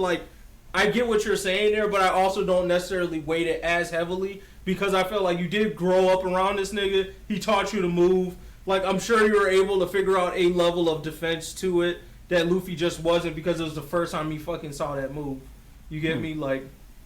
But I still mostly agree with what you said. That was just the only thing that makes me take pause because I felt like if they were to fight each other, it's like her moveset versus his moveset. He got a lot of moves in the pocket that I'm like, I still think she would struggle.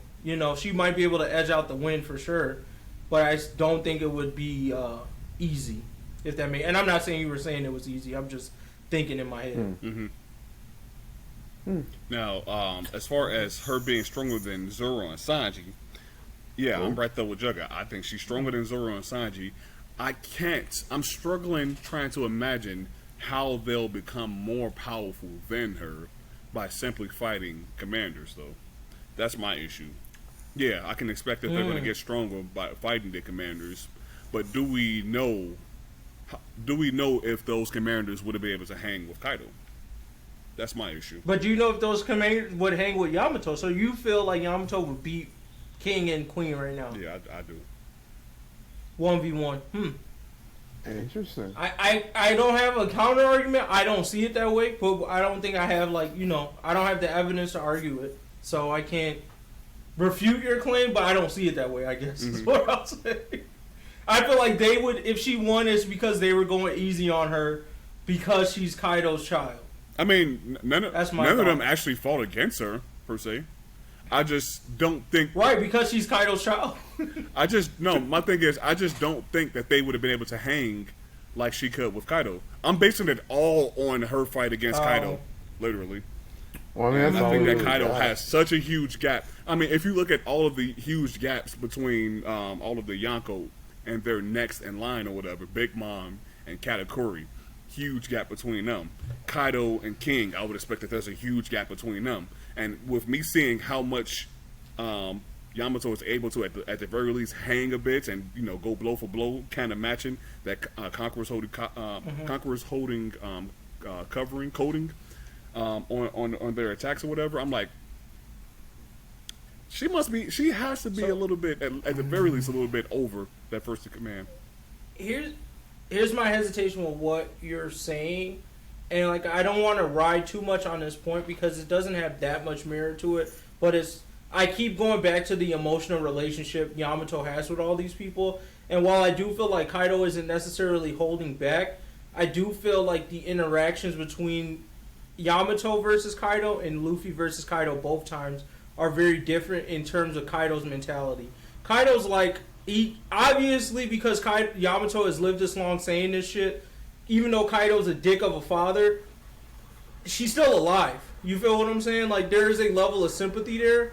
When Luffy came up on him and did that, like, Kaido was so disrespected. He needs to let this nigga know his place in the world. Like, you know what I'm saying? I felt like the mentality he went in with this Yamato fight was like, I'm pissed off that my daughter still doesn't fucking see my side of the story. But, like, I'll entertain this battle. But I don't feel like he went in with that level of, like, I'm ready to kill you. Right? I still feel like he went easy, if that makes sense. I don't feel like he was pulling punches necessarily, but I don't feel like he was pulling out the stops he could have pulled out to end Yamato if he really wanted to. That makes sense. I mean, we've seen this nigga pull out a blast breath. We've seen this nigga turn into half dragon, full dragon. You know what I'm saying? There's a little bit of versatility that I don't see like he applied to that. It sounded like he was like, all right, we'll go mano-a-mano, bat-to-bat type thing. He did that. He like did a do the blast Dogtooth breath. versus Luffy fight. He did do the blast breath. Yamato also had her own blast breath, and they canceled each other out on some yin and yang shit. She had her young. Oh, okay.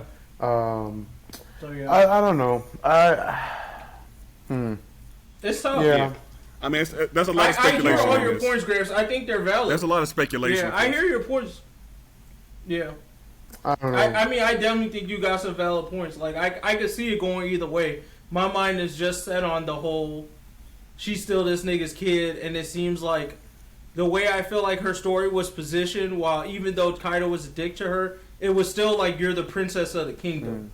You feel me? So we're still protecting you and, you know, shielding you from the BS and not really going at you like we would if you was a regular nigga playing these games with us. You know what I mean? Like, the game she's playing is definitely, like, killable offenses. Like, Kaido's crew would have been dragged a nigga doing that shit long time ago. Yeah.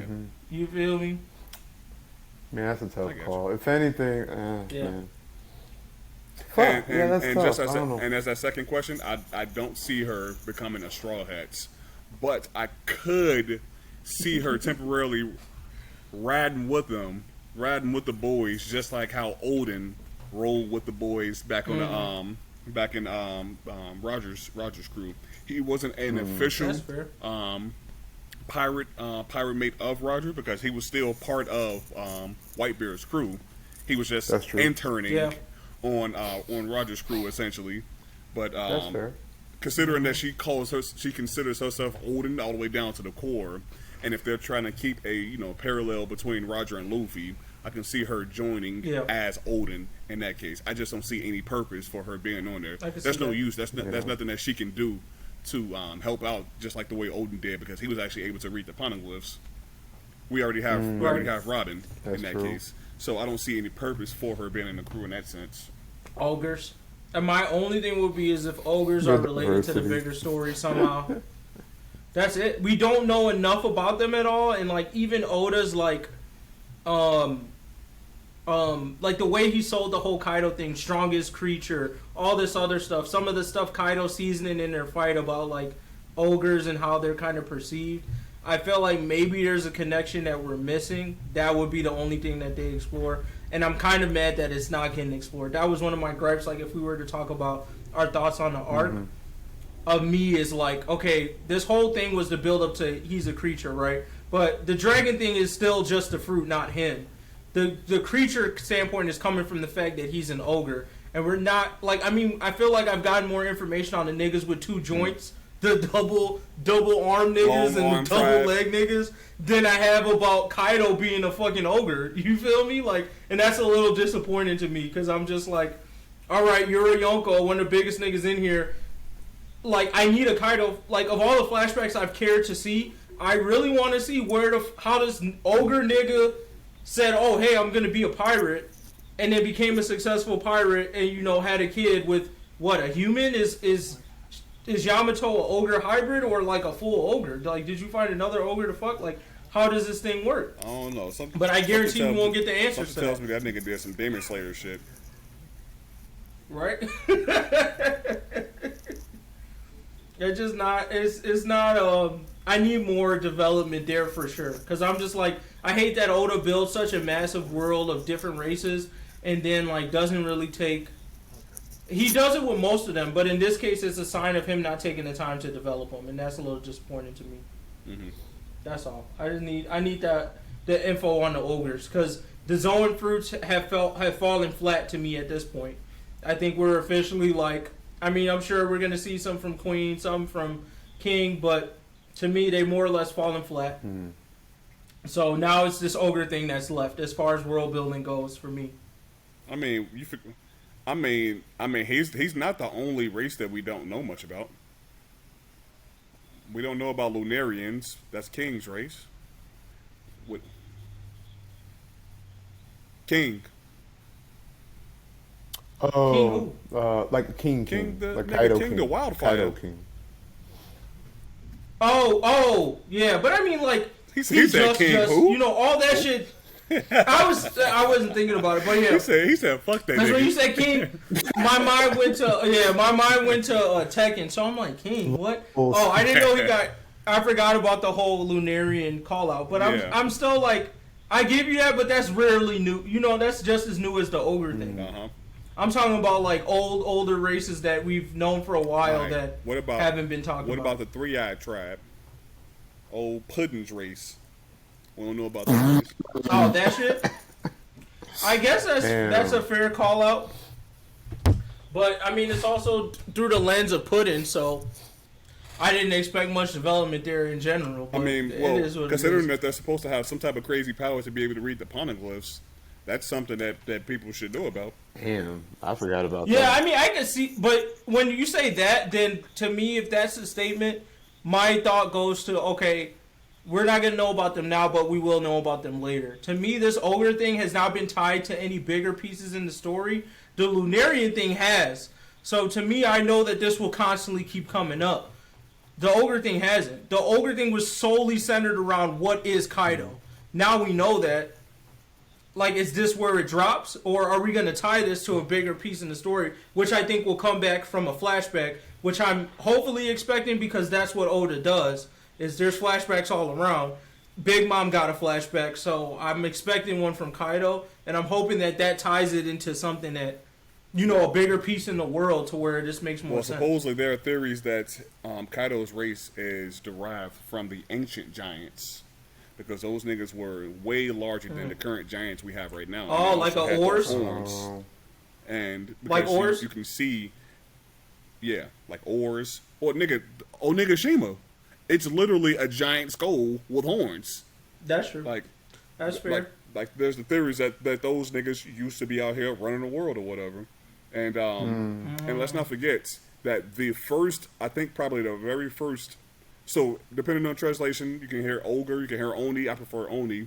The very first one we actually know of is actually the nigga from Thriller Bark. Oars Jr. Damn, I can never. Yeah, No, it was Oars Jr. No, the one who was the main villain, the nigga that controls the shadows. Oh, Gecko Moria. Gecko Moria. Gecko Moria. He got horns He was and one those of sharp them? teeth. The nigga got horns, bro. Oh, that's a reveal to me, bro. I didn't know that. You ain't peeped the horns?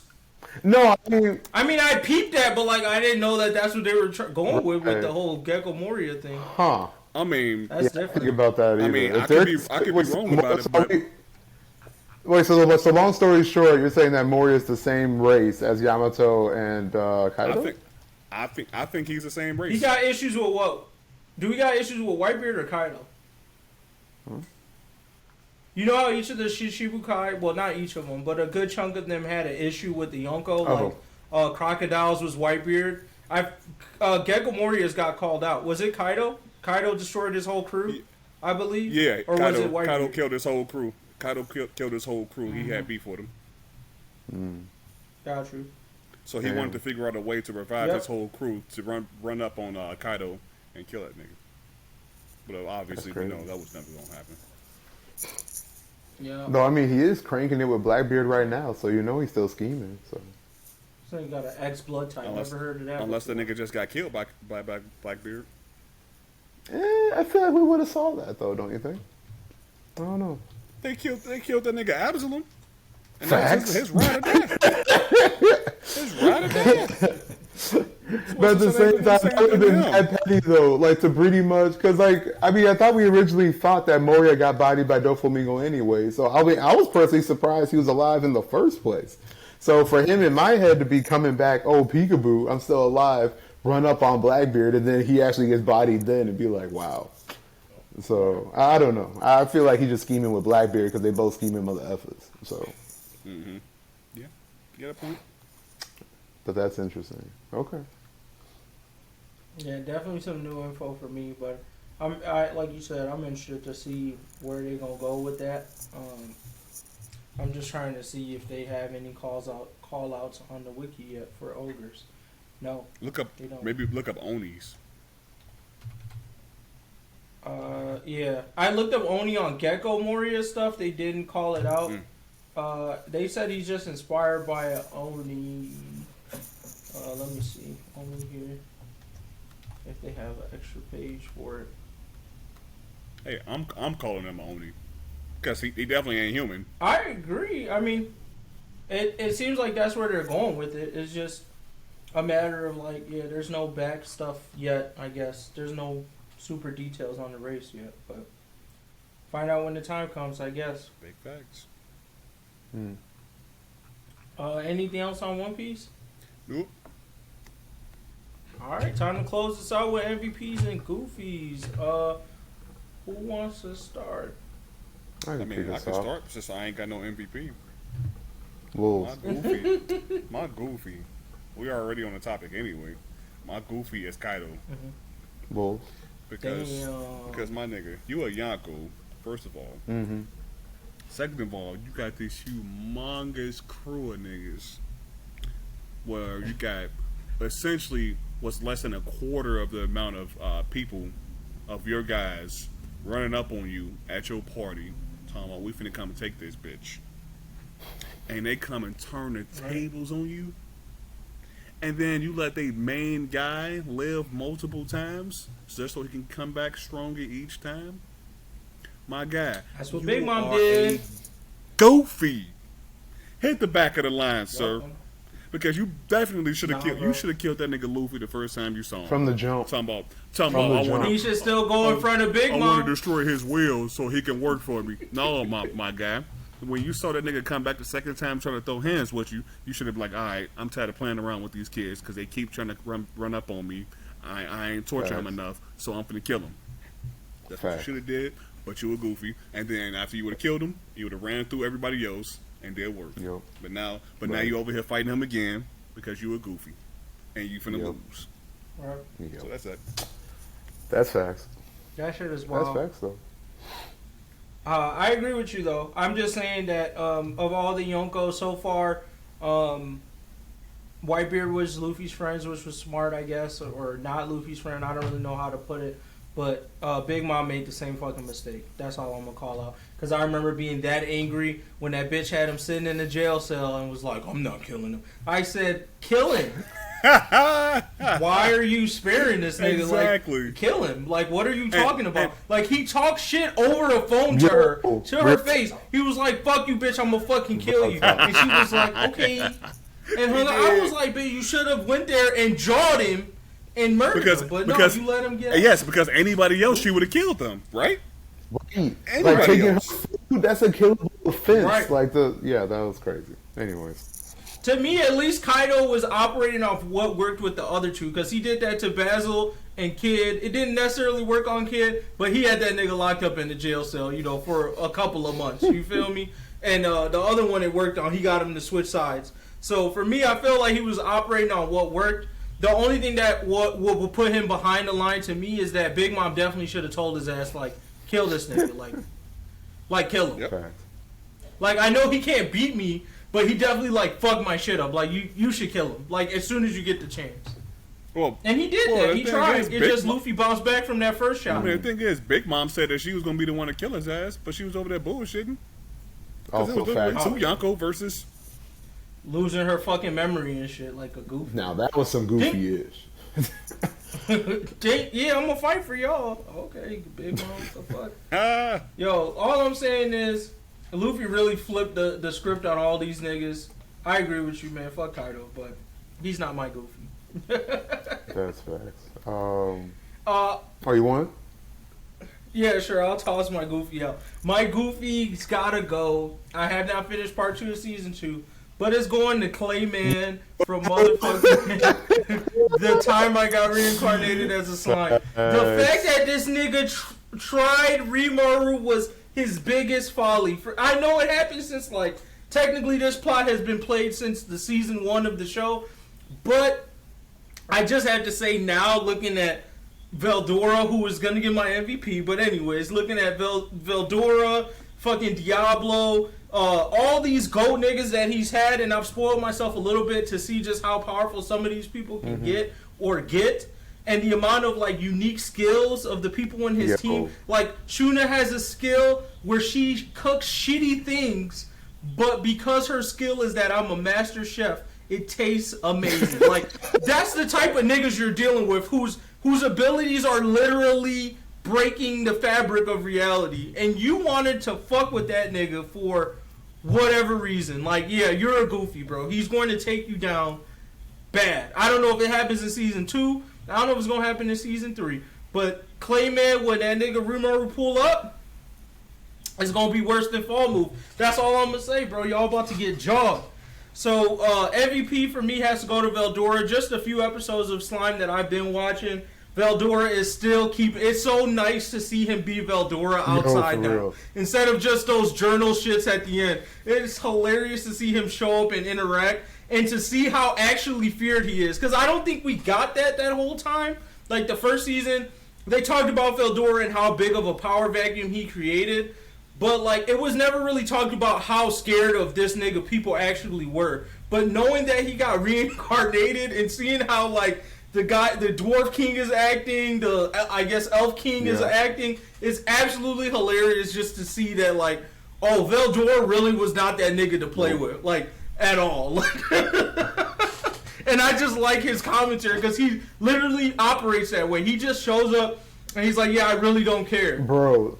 But, like, I'm friends. Like, the fact that Rimaru's group bowed down to Veldora when they saw him in front of Rimaru tells you how strong of a nigga that guy was. They were like, wait, you know this nigga? He was like, yeah, bro, we're friends. And they was like, all right. Bro, wait until you're done with the season. Homie does, like, the funniest ish. Actually, you might have seen clips of it as far as, like, the video game homage. Have you seen that yet? I have not seen that I'll one spoil yet. it for you because it's the funniest thing I've seen in a while. And you're going to be like, this mother effer really is just living his best life however he wants to live it. It's great. 100%. But nah, I feel that 100%. This whole season was like, it was good and it put it over the top because of Eldora. Beautiful. Yeah. And like Loki, actually to go into that, that's my MVP. Like the whole second season of that time I got reincarnated as a slime, beautifully done. Oh, it was at the very beginning, you could argue it was a little slow. That is the only thing I can say bad about it. Everything else, mad decent. Action, animation, plot, even like how it ended, decent cliffhanger enough. Like all of it was just delightful. It was just very well done. Glad that it was still good after season 1. Looking forward to season 3. Wasn't confirmed yet. However, they did confirm a movie that's going to be released next year. So with that and the hype from season 2, it's probably going to be a season 3 also. So good-ish, long story short. For my Goofy, real easy, My Hero, Stain, I'm done. I don't even want to talk about them. Just Stain's effing trash. Like, my God. That's it. For sure. Alright, well, other than that, I think we are done with this episode of the Afrotaku podcast. Be sure to follow us on all of our social medias. And we will catch y'all in the next one for probably another chapter reaction when that happens. Alrighty. Yep. That's it. Until next time. Peace.